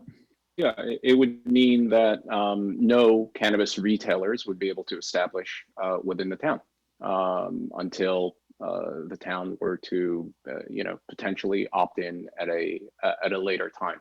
And the select board did have a discussion about why vote now versus wait a year from now and vote then. Some of the topics that were discussed, as Brian said, one thing is that the town has a lot on its plate and does not want to engage in a rulemaking process unless it knows it has to. Another item that was discussed was the fact that as people are looking to establish these businesses, they are going to do that in towns that welcome them and where it's legal for them to do so. If Middlebury does not opt in now, then it will. Those people who are looking to get into this business will not come to Middlebury and they'll go somewhere else. So we may lose the opportunity, if you want to look at it as an opportunity, to welcome the best operators to Middlebury. Beyond that, Brian, I think some of the topics that were raised by Dr. Brickley, I'd like to address in some of those supplemental slides that you've seen. Okay, let me just see, Megan. Did anything more, Megan? I guess I understand from kind of the quote unquote opportunity perspective. Is there a statutory perspective? Is there the ability to raise this again in a subsequent vote or not? There would be an ability to vote at a future date if it's voted down this time and there were to be either the select board decide or a citizen's petition. It could come back for another vote. Super, I really appreciate that. I feel like that's important for folks to know. Okay, thanks, Megan. Dan? Yeah, I'm sorry, Dave, but I don't remember the select board having a conversation about us wanting, as a board, wanting to do this vote this year because we might feel some pressure of some other community garnering the ability to have the store before we do. I don't recall that conversation. I do recall conversations that that there was a petition that was going to come before the town to put this on the ballot, and it was probably going to be put on the ballot with that petition, and that we felt as a board that it'd be more appropriate that we as a select board and not being the body to determine whether we're going to be doing this, but we would put that before the voters to decide whether, yes, we'd proceed and allow a cannabis store to come to town, even if one might not want to, but we would allow that for the community, or the citizens of the community, to be the ones to determine yes or no, and not the select board.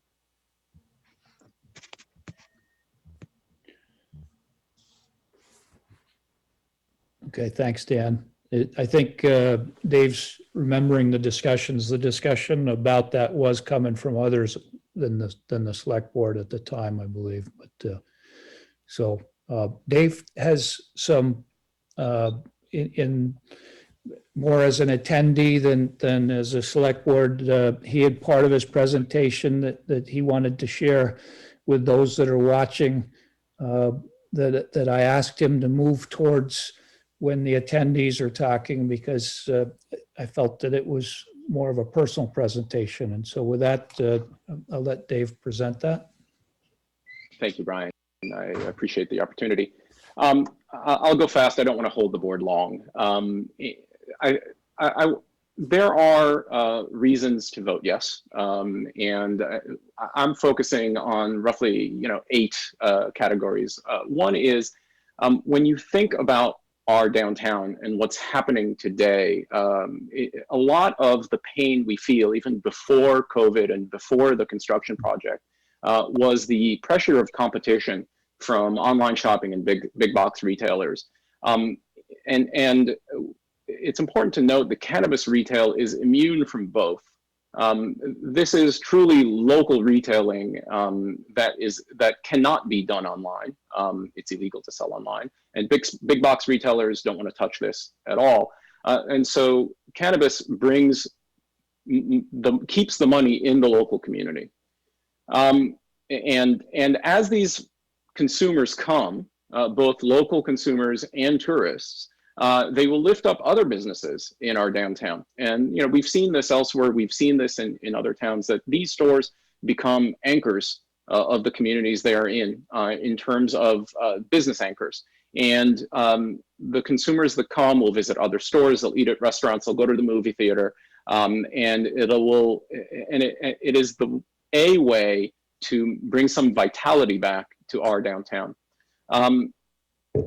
It also has the potential to add to the aesthetics of the town. Yes, you can have bad retailers, but the majority of cannabis stores, especially in a initial market that is looking to compete and bring in consumers, they want to make a safe, clean, welcoming space for people to shop. And of course, these stores would have to comply with all design requirements that are applicable to any other type of business. And so, what we have seen in other jurisdictions is this trend towards Apple Store type designs with clean lines and bright and, pretty displays. And I'll show some some examples of that later. It's important to note that cannabis is already being bought and sold in Middlebury today. It's just being done illegally, maybe done in the park, on the green, underneath the bridge, in people's driveways, in their homes, but it's being done. And bringing in a regulated retail store will mean that now that will no longer be done on the street, and it will no longer be done without regulation. The products will have to pass strict testing. Consumers will be able to compare prices and compare products and get a selection of products that meets what they need in terms of how much THC and CBD is in the product. They will have labels that they will know what they're getting. And this will allow consumers to consume more safely. The state will be providing mandatory disclosures on how long to wait before having another dose of edibles because they are longer lasting and slower effect, and how long to wait before getting behind the wheel of a car. And this sort of education promotes consumer and public safety. We talked a bit about tax revenues, but in addition to the local option tax, cannabis retail, cannabis businesses in town will bring local jobs and has the potential to generate new property tax revenues as new facilities are built and existing facilities are improved, raising their values, raising our tax base. When we convert illegal sales to legal sales, we drive away illicit dealers. Those same sellers who today are selling to youth under 21, they leave markets when regulated stores come in. That makes it harder for children, for teenagers to obtain cannabis, and it makes public spaces safer and more welcoming to the entire community, because the unsavory activity that happens today in those places goes away.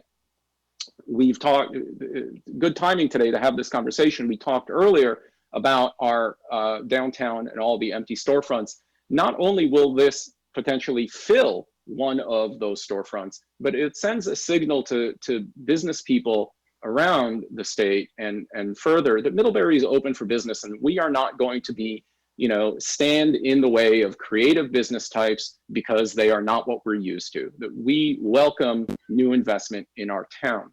And there's also a potential for decrease in opioid-related harms. We'll get into those studies later, but we've seen very solid evidence that safe and legal access to cannabis leads to decreases in use of other more dangerous drugs and decreases in harmful outcomes, particularly opioids and benzodiazepines. I'll give you some examples of what cannabis stores look like. These are actual pictures of cannabis stores in Colorado, Massachusetts, and Washington, and Oregon. As you can see, these are nice looking shops, nothing glaring, blaring. Sure, you could get somebody bad, but that's what zoning and design requirements ought to address. Certainly in a small town, we would hope to attract good retailers who fit in with our aesthetic.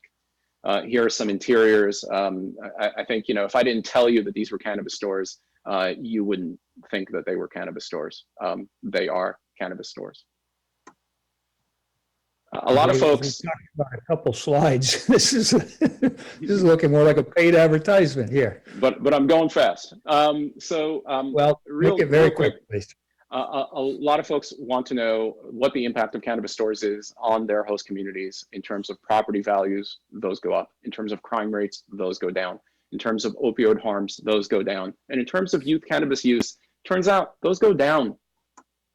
I won't get into the details of this, folks. You can go on midyes.com and get the details. You can go on the Selectboard website and get these slides. But what we have seen is that both from market research and academic research is that when cannabis stores come to town, commercial real estate values increase markedly and residential real estate values see kind of small increases.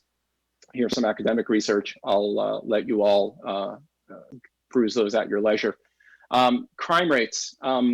What we see is that legalization has either very minimal effect or a small decrease that is highly localized to where dispensaries are located. Researchers posit that this is because cannabis stores, because they're such cash-heavy businesses, tend to have very good security, cameras and lights and actual security guards that drives crime out. And so that's what we're seeing. I'd like to point out that we've had cannabis retail in town for several years now, and that cannabis retail has led to zero calls to the police, zero community complaints, zero neighbor complaints. The gateway theory has been dismissed very widely, including by the DEA. It turns out cannabis is more of an off-ramp than a gateway. There was a study that just out last month, just a few weeks ago, that looked at county level data, county by county in the United States, and found that counties that had more cannabis dispensaries had markedly reduced opioid overdose deaths. They found that a second dispensary in a county is associated with a reduction in opioid overdose deaths of over 20%. This is because drug markets are complicated and interrelated. And when you give people a safe and legal access to an alternative that is safer, they take it. This is consistent with prior research going back years, and you can look at these studies where we see that safe and legal access leads to reduced opioid prescribing, reduced opioid-related drug driving deaths. That one was very interesting, and better opioid use disorder treatment outcomes. And finally, a word about the kids. A study 2 years ago now in the Journal of the American Medical Association looked at what happens in states with legal medical and legal recreational cannabis. And they found that when cannabis is legalized for adult use, youth use actually drops. It becomes more difficult for teenagers to obtain marijuana because their drug dealers leave. And what's left in the academic research shows that there is concern around advertising. And that is where the select board really ought to step in and think about their ability to limit advertising via their signed ordinances, while the state cannabis control board will also be restricting advertising writ large. So that is it. I encourage you all to go to midyes.com to get the details on these slides. Call me, email me, my number is up here. I'm always available. Thank you very much. Okay, thanks, Dave. And mind you, I'd offered Dave an opportunity to present his arguments, and we will be having a discussion at the February 22nd preparation for the town meeting's votes. I would encourage everyone who has an opinion on this to start utilizing the Addison Independent Op-Ed, Front Porch Forum, social media, any other avenues that you have, and make your opinion heard, and seek people to get out and vote. So Dan? Yeah, just quick. That last part of that briefing by Dave was a surprise to me that was coming tonight, and it's quite a sales pitch, and I don't necessarily agree with that this is a panacea to making downtown Middlebury a vibrant place, and there's a lot of other studies out there, and I'm sure there's a lot of other opinions, like death rates of automobiles, alcohol impaired compared to cannabis impaired here in the state, which looks like cannabis is about 3 times higher. And we've already heard other things about children, but I just want to make sure everybody understands is that as a select board member, that's not the presentation that I expected to see as a sales pitch. We didn't have any, there was nobody else here prepared, or we had invited on that could probably speak much more eloquently in the negative than me. But I know it's getting late, and we've got other business to move on to. So, thank you. I see a hand raised. Joanna? Hi. I just want to say that I appreciate the presentation, and I think that if you have a reaction to the data that opioid deaths go down when legal cannabis is available, if your reaction to that is, oh my God, that can't be right. I mean, those are not made up statements. And we know that we have a very serious opioid use problem. And I get it, change is hard. And cannabis is a substance that has been vilified for many, many, many decades. And it's been vilified due to racism. It's been vilified as a tool to put Black and brown people in jail. Vermont has the highest racial disparity in how we have treated Black and brown drug users. And this, legalizing cannabis is happening. It is happening. And so this is an opportunity to not fight it tooth and nail, but instead benefit from it. Our downtown will benefit from it. And I just think there's a whole lot of fear. And I understand that fear because we have had, you know, stories and we've had anti-cannabis propaganda in our schools, in our educational systems, and in our media for a long, long, long time. And the people that were promoting that had an agenda. And now, you know, a lot of that, due to a lot of hard work by many, many, many people over decades and decades, that is finally starting to crumble. And many states are seeing the benefit of that crumbling. They're seeing tax revenue and they're seeing opioid use go down. They're seeing unsavory, illicit black markets go down. And you know, it's good. So let's try not to be so afraid. Thank you. Okay. I'm going to move on then in our agenda and close our public meeting. I thank everybody for attending. Like I said, we're really encouraging dialogue on a townwide basis. The select board wants to hear from everybody, which means a large get out the vote moved so that we make sure we're doing the right thing for the town. So I hope that this has been informational for everyone and get you thinking. And while we'll have the voting of the articles March 2nd, there is early voting that will be going on, and we will have our Zoom town meeting, I guess, on February 22nd.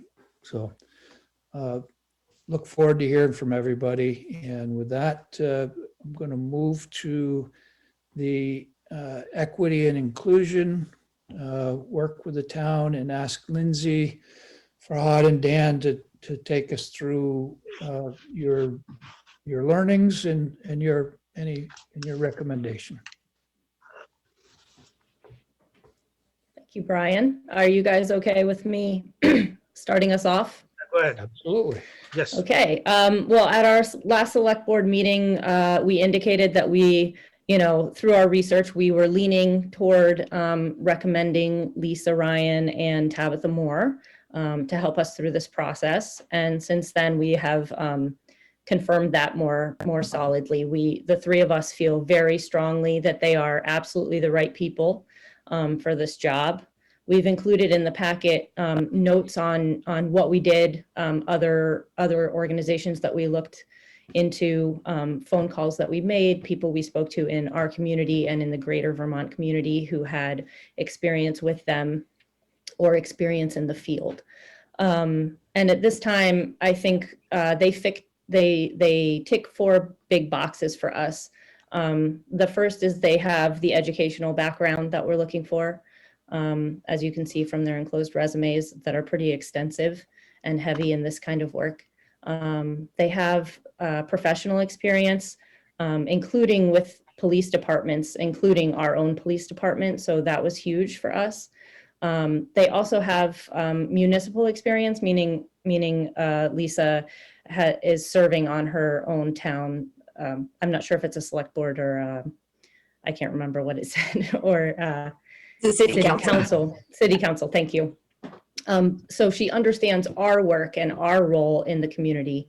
And then, of course, they have personal experience. And I did pass along, I don't think they made it into the packet, but they have experienced, this subject personally through their professional work, which is unfortunate, but, it's an important piece. So I think at this time, we'd really like to recommend going forward. I don't think we put a formal recommendation in the packet at this time because we were working with a draft proposal. So, we wanted to be sure that things were shored up before we moved forward formally. But yeah, that's our recommendation at this point. Lindsay, so your recommendation will be that we give you the go-ahead to formalize and finalize their proposal? Is that what you're asking for? Yes, unless, I mean, if people feel comfortable, you know, we could also recommend that, given that we formalize it, that we're okay with moving forward, but either way, I think it's. Okay, I just wanted to be clear what you're, where you're at in the process, okay? Right. All right. I would like to hear the rest of the board, what they think so far. Okay.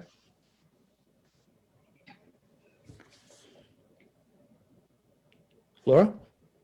I support the direction and the work that your committee has done. And I'm really impressed that we continue to sustain this conversation. So for those that are still watching, I don't know if you've been able to see that, but it's been very consistent and sustained, and I'm pleased with our direction right now. Thanks, Laura. Heather? So I was probably leaning towards the side of approving the proposal prior to the work, but I think I definitely feel much more comfortable after the work that this committee has done, and I really appreciate the time the three of you have taken to look into this, and I think I'm ready to say yes, let's do it, let's move forward. Let's not waste any more time on it. I think I'm good to go.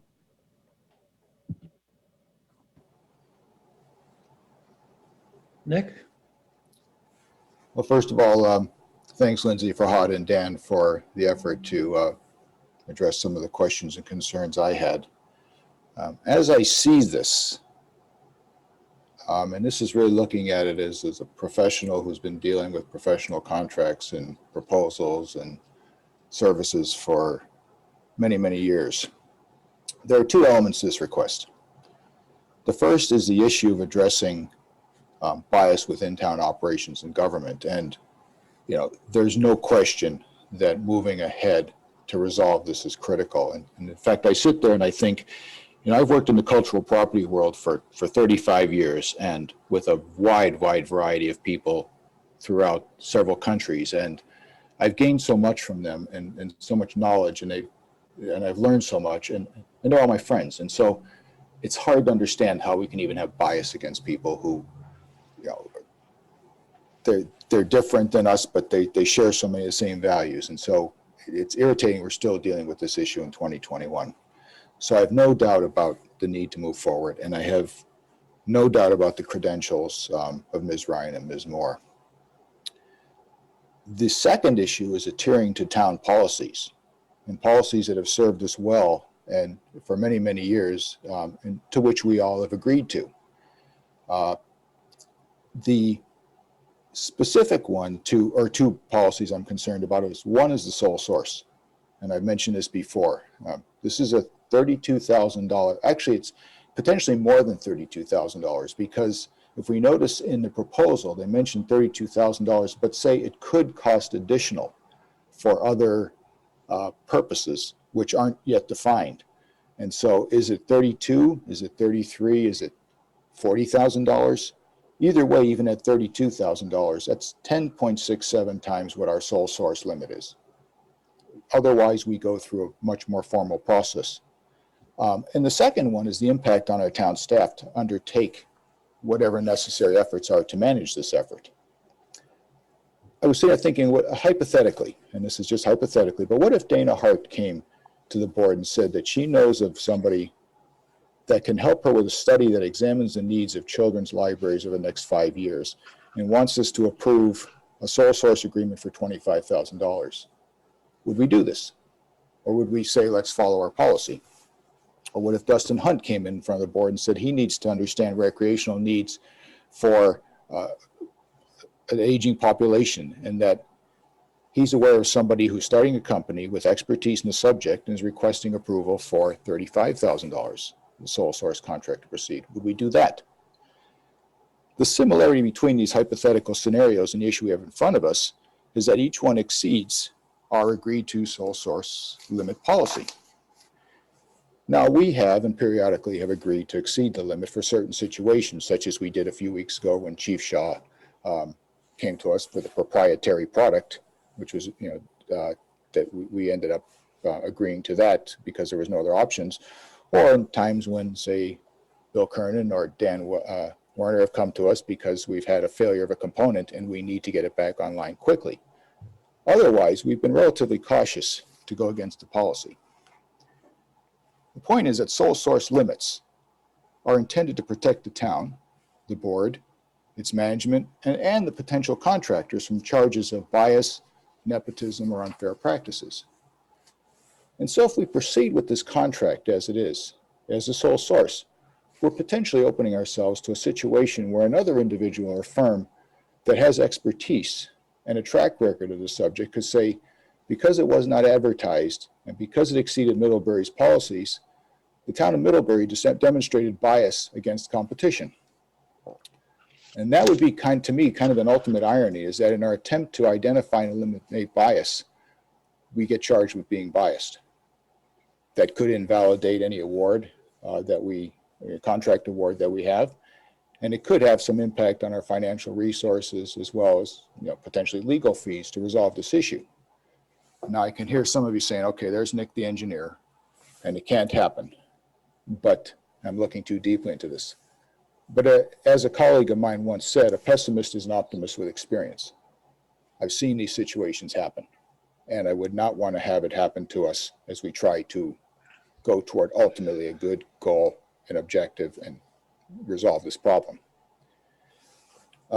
Even if there's not a challenge, I feel like we're kind of opening up a Pandora's box for possibly future scenarios where someone could also request a sole source for a large contract with the argument that, well, the select board agreed to it before, so why not do it again?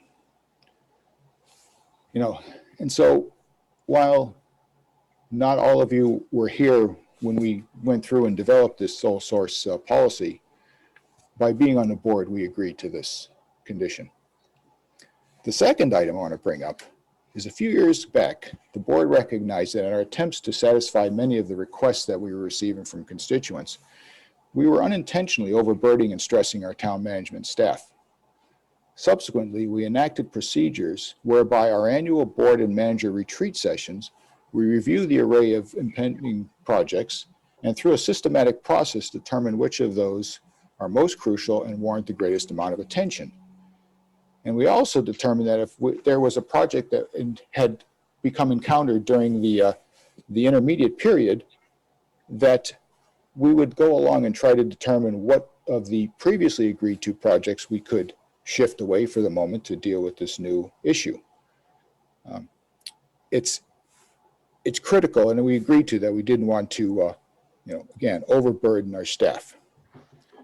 So if we proceed with this right now, we haven't even really heard or understand what impact this will have on Kathleen and on the rest of the staff. Certainly right now it will, because we're going into we're approaching town meeting, but even in the year ahead, there's a lot of things. And so I really want to hear from her as to what impact it will have on the staff so that we do not repeat the overburdening issue. And so it's really not a simple $32,000, which is a lot of money, but it's also additional potential cost and time on management of this. And so, with regard to the procedure for dealing with our town staff, again, that's something we agreed to. And so my concern is not about the specific topic. There's no disagreement. It's critical. It's important.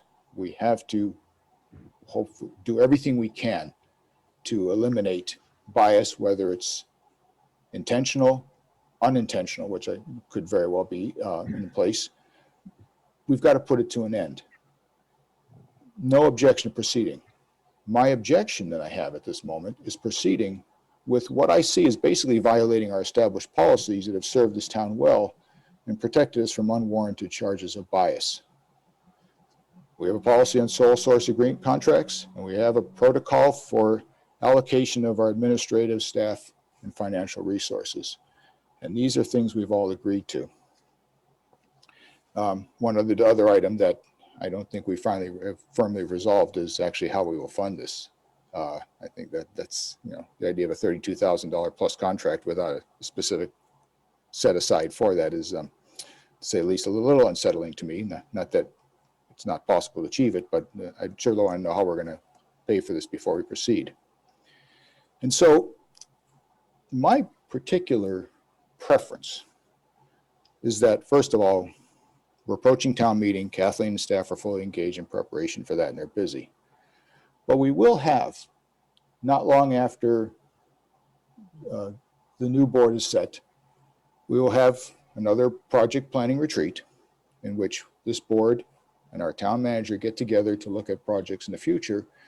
And we look at this one as well as the others. And I wholly expect that it would be one of the priority projects, but that we have a good understanding of what the impact will be on our staff, that we look at how we can fund it, and then we go through a formal bid process so that we are absolutely sure that we are casting the net wide enough to candidates who could, organizations that could do the service. It may very well be that, you know, Ms. Moore and Ms. Ryan will ultimately be the contractors of choice, and they certainly have the credentials and locale and that to be very favorably. But I think this would be a very appropriate way to stay within our policies and a good way to get the service we want, to get this absolutely right, and not run the risk of an unwanted delay because, you know, we were accused of a bias in how we proceed with the project. It's also, I believe, the most responsible way as a board to you know, utilize the taxpayers' money and the people who ultimately will pay for this, and by and large, I would say, agree that it's necessary as well. So those are my comments. There's no disagreement with the need. It's what I see as a violation of policies and procedures that make me very unsettled to proceed at this moment. Over. Rod? Yeah, thank you so much, Nick. I do understand your concerns.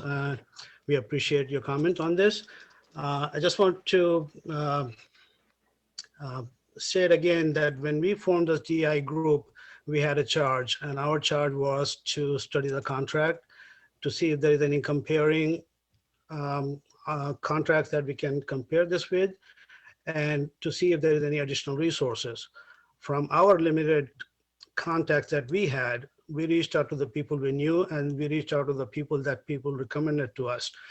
And we went out to them, and we could not find any other viable organization that will provide this kind of services. That's the reason we chose this group. I do agree with you. Maybe we should have put an RFP out, advertise it. Maybe we should have done that. We didn't. We thought our job was to look out for local resources within Vermont. That's what we thought. One thing I agree with you is on the contract, when they had this $32,000 plus the stipends and incentives, I would like to have a dollar amount on it, how much that's going to be, up to 2,000, up to 3,000, up to 5,000. I would like to see that. That'll be my comment. But I'm very comfortable going forward with them. Nick? And Fahad, you did what you were asked to do. You know, there's no question about that. But as it was moving forward, it raised even a greater level of concern about not specifically what you're doing, but the project, how this project as a whole is approached. I think you've done diligence, but I'm still not convinced that if we weren't to go and put out a formal RFP through advertising through channels. There are people who are monitoring government contracts for different services, whatever they are, and could very well say, I'm looking at this, I see what Middlebury's trying to achieve, and I know of a few individuals and organizations who actually may very well be capable of bidding on this and notifying them so that they have the opportunity as well. The thing that also becomes interesting through a formal bid process is that we start off typically with what we believe, and I think a lot of the background work you've done, the three of you have done, and leading up to this, lends itself to the official, to the text of the official bid document, which states goals, objectives, what we expect to see out of this, and what some of the things that we know that can help. We then go through an advertising period, and then we go through the formal interview. And the interviews become very interesting, I have found in other professional service projects, and is that sometimes some of the things that we put in the actual advertisement may not have been adequate enough, or may have been, from people with expertise in this field, they may say, I agree with you on points A, B, and C, but D and E, actually, we've had success with an alternate way, and we would like to propose that. You actually get to learn quite a bit about the people who are you've invited to bid on this, and many times through that, again, my personal experience, we come up with a better product because they, with their expertise, know things that we didn't going into it, and we become the benefactors of that knowledge. And so, in some cases, even the final, and when we put a bid out, we don't just base it on cost. We base it on a variety of factors, including expertise and credentials and past performance and in a variety of things, so that I think we come out with a better product if we go through the process. It's not going to start immediately. Again, it'll take a few months because we still have to go through the whole effort. But I fully believe we can come out with a much, much better product. And since our goal is to solve, acknowledge the disparities that continue to unfortunately exist among some of our members of our community, whether it's racism and inequality, whatever, and that we're committed to solve this, and that we're going to do it well. So that at the end of the day, we can look and say, we did the best we could, and the professionals that we brought on board were the best that we could bring, and we've done the good thing, so that we're not having to look in another 20 and 25 years and say, we still have this problem, why? So again, you've done well, and I just think we would be best served by going through a formal process as we do with many other professional services. Heather?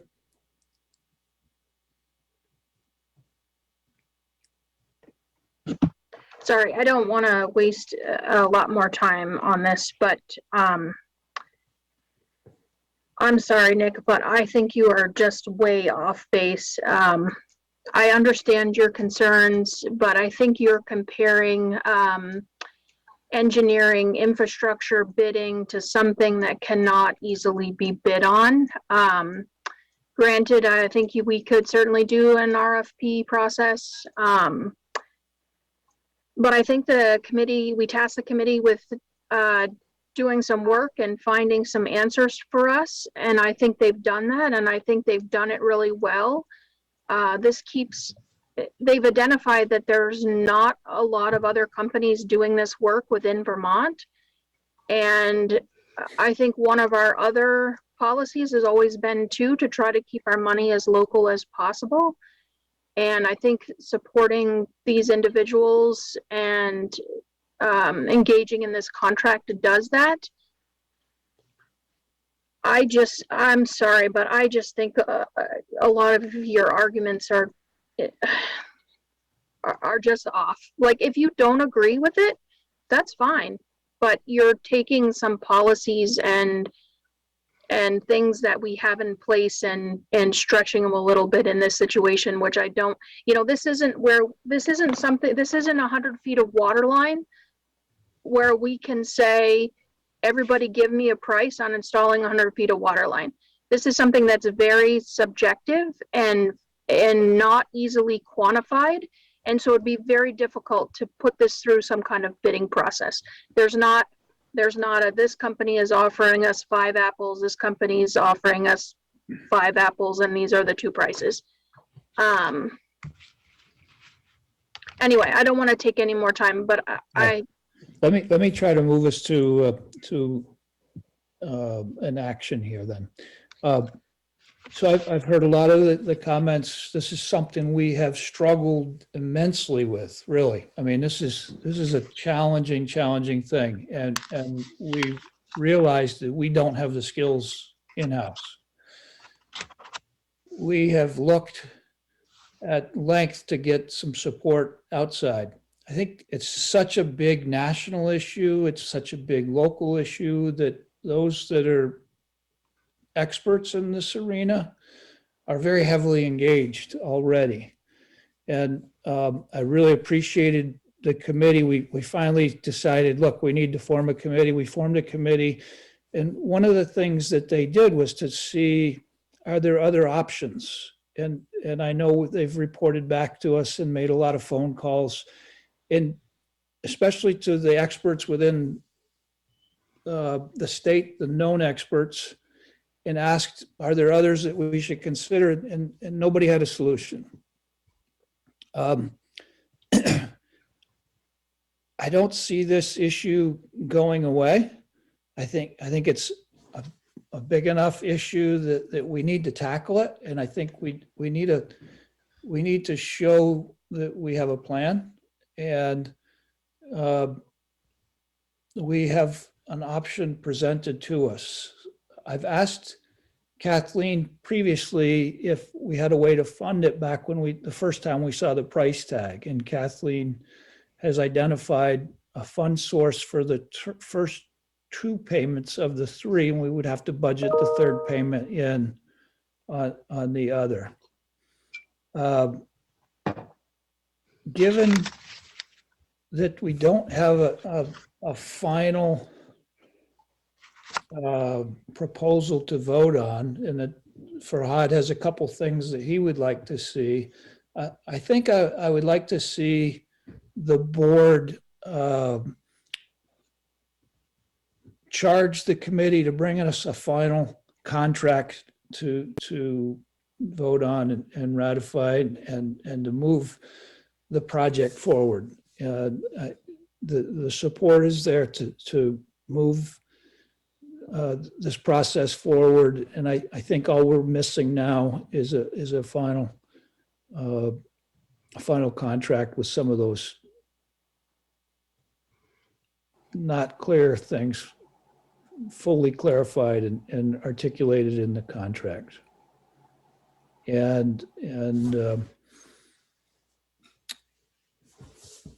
I get some of the arguments and the question of the sole source. We're really starting to grapple with that more as things become specialized and businesses, there's fewer businesses, and this is one of those instances. We had a couple of other options, but they're already fully committed. I do think that in this particular style of support, having somebody local that you can talk with easily, and also that understands the local environment is a pretty crucial part of being able to provide a quality service to the town. And so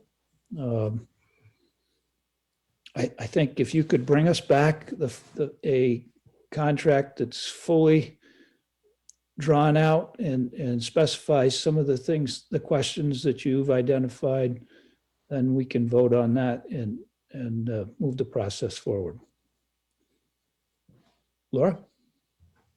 Brian, thank you very much for that summary. And Nick, thank you very much for your deliberation. And Heather, I appreciate your comment. And I don't view this as a waste of time, like this time that we just took on this discussion at all, you know, like, and that it was extremely valuable. It shows our deep commitment to this issue and also to, you know, being fiscally responsible for the town. So I think it's been really important. And I know last meeting, same thing, you know, in another area. And that's what they pay us the big bucks for here.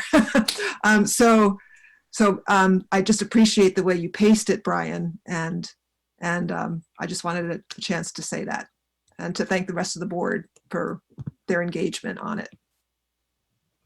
Lindsay? I was just going to say that we do have a hand up in the audience. I don't know if you wanted to take comments from people. Who is it? It's Emily Josselson. Emily, if you have something on this?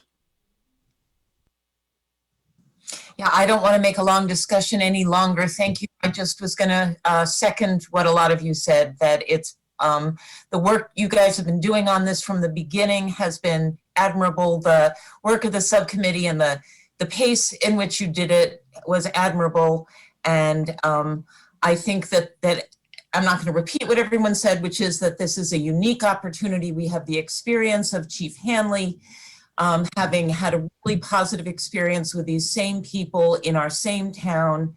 With his, you know, endorsement, I think it's great to move forward. Thank you all. Okay, thanks, Emily. Was that Farhad?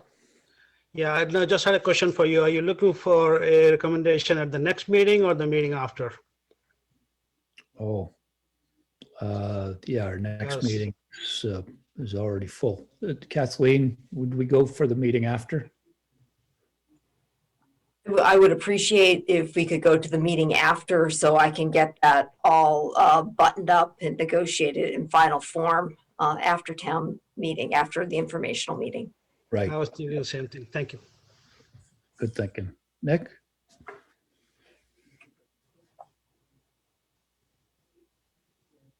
One of the things, and Heather, just to comment back on there, if you notice the two examples I gave, they were not engineering examples. They were a library and a rec center. But anyway, the thing that I would still, the second aspect again, is besides the sole source, is what's the impact on Kathleen and staff? And so I would appreciate, before we do a final vote on this contract, is what will your role have to be? What will, I mean, there's scheduling, there's going to be contract management, so that we know that, because as we go into our retreat, we will already have one item on the docket, and that will do, and there will be others. So we want to make sure, once again, that we're not overburdening.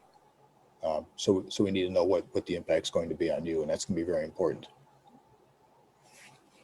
Will do. Lindsay?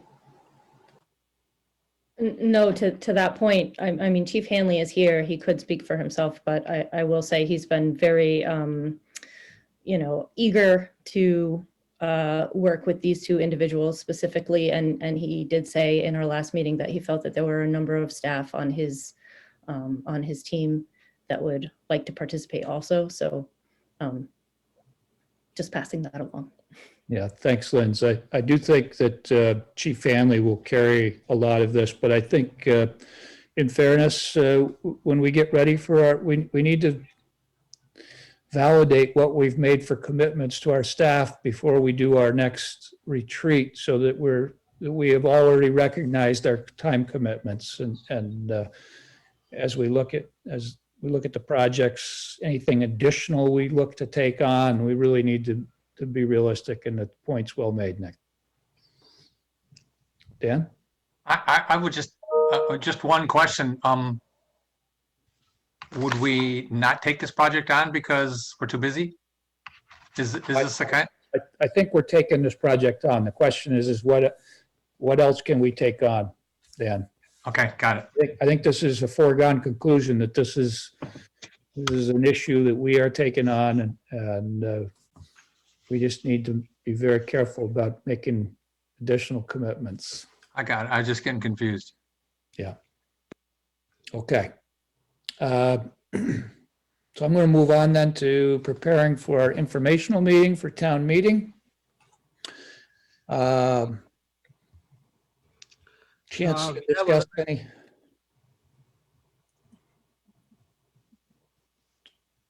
I don't know. Somebody saying something? We had other items on the DEI, right? Yes, item, Farhad at item 3 that you wanted to present. Oh, I'm sorry. Go ahead. All right. So you want me to go ahead, Lindsay and Dan? Yeah, go ahead, Farhad. All right. So after our initial discussions on the DEI and after my conversations with various potential resources in Burlington and elsewhere, I had a chance to talk to Ali Jing. He's the counselor in Ward 7 in Burlington. He's also a mayoral hopeful. He's running for mayorship, I think. Ali referred me to this document. It's a resolution, a DEI resolution that the town of Burlington had approved unanimously. And I was also told that several municipalities across the country has reached out to the city of Burlington to ask permission to use its resolution language. I think this is a perfect time to discuss and adopt a resolution of our own in our town. And I think it's about time that the town of Middlebury take a formal stand on the subject of DEI. Kathleen has sent us a thing from the VLCT. I would like to see the board ask us to come up with a resolution so we can do that.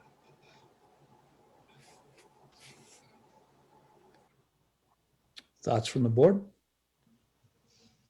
Lindsay? Yeah, I was just going to say, I really like the idea of putting out a resolution. The VLCT one, especially what I enjoy about it is that, if enjoy is the right word, is that it sort of lays out various steps that we would be taking. So I like that public accountability and people can see exactly what our plans are. Nick? The answer to the question is absolutely yes. Let's put one together. Thank you. Is that work that you would like the working group to work on? I just said work 3 times in one sentence. You did actually, and that was and I think the sentence was only 6 words, so that was. You can tell it's getting late. That was pretty. That's pretty good alliteration. I think it's the proper place for you to bring that forward and maybe bring that forward with the proposed contract second meeting. Hence, okay. Okay. All right. And Lindsay, did you have? I don't want to. Yeah, I mean no, we did have a number for, people have put this forward a few times, but we talked about it again, and we're thinking of converting the working group to a standing committee because it's pretty clear that this work will be ongoing. We've talked about perhaps having some town staff on the committee from the police department specifically. And again, Chief Hanley is very on board with that idea. So we would like to put that forward. I think it would be great if we commit to a process with Tabitha to have a committee that has some continuum with that process and that helps pull it off from Kathleen's plate some, and especially if the police department was part of that committee. So let's Farhad? Yeah, I think the way Burlington did was they had this resolution, and the product of this resolution was they formed an organization called Rights and Democracy Institute. And it's a full-fledged organization that's down the road for us. But for now, we can have a standing committee, and my ultimate hope will be we will have a similar organization like the Rights and Democracy Institute kind of thing. That might be an offshoot of our work with Tabitha, if there's seemed to be something like that. I think that would be premature to create an organization at this point, but to have a committee, a standing committee that oversees the work is probably our first step, wouldn't you think? Yeah, that's what I said. Okay. All right, now we'll go to preparing for the informational meeting, and I'm getting brain dead. Kathleen, what do we have here? So I was thinking ahead to what the information meeting is going to look like. Usually I prepare an elaborate presentation, PowerPoint presentation on all of the articles. As you know, we have a streamlined meeting this year, so there's not going to be a lot of opportunity about going over the town reports and a lot of dialogue that way. So I'm thinking more of a streamlined effort, just recognizing that this is an unusual year. Hopefully we will not be having town meeting as this is going forward. Doing a budget presentation, presenting on the 3 tax due dates, and then leaving it open for public comment on the cannabis article and the Ripton vote. I just wanted your input on that if you saw it differently. Anyone looking for something different? Kathleen's vision work for you all? Always. All right, we have a shared vision, Kathleen. Thank you. Then we'll move forward to check warrants. And Lindsay, I believe you have them? I do. I move to approve total expenditures in the amount of $203,406.41, consisting of $93,073.79 for accounts payable and $110,332.62 for payroll for the period of January 27th, 2021 through February 9th, 2021. Second. Moved and seconded. All in favor signify with a thumbs up. Okay. Kathleen? No town manager's report tonight. Just lacking. Okay. Board member concerns. Dan? None. Heather? None. Laura? Thanks for the postcard, Kathleen. Nice job. I saw the logo on the front. That was a nice added touch. And I'm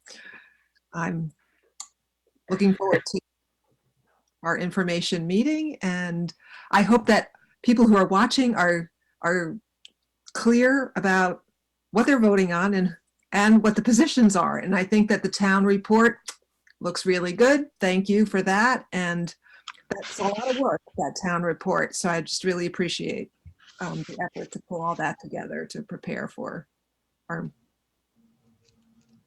big vote, which I know people are starting already. Crazy. Okay, Laura. Nick? Glad to hear mention of the Ripton vote. I think if any subject has certainly had people asking me questions, and I can't really give them a good answer, is what are the benefits to the children, to the school district, and to the town of Middlebury? And I genuinely don't know. So, I think that the Ripton people may have done a pretty fine job among themselves of moving this forward, but I think they've done a pretty poor job as far as getting it out to the rest of the school district. So I sure hope there will be some good information. And for those who've asked the question, stay tuned so that we can get these details so you can vote with appropriate knowledge. So other than that, nothing else. Okay, thanks, Nick. Farhad? I got nothing. Okay, Lindsay? Nothing for me. Thank you. All right. We do have an executive session. So Heather, can you take us into executive session? Sure thing.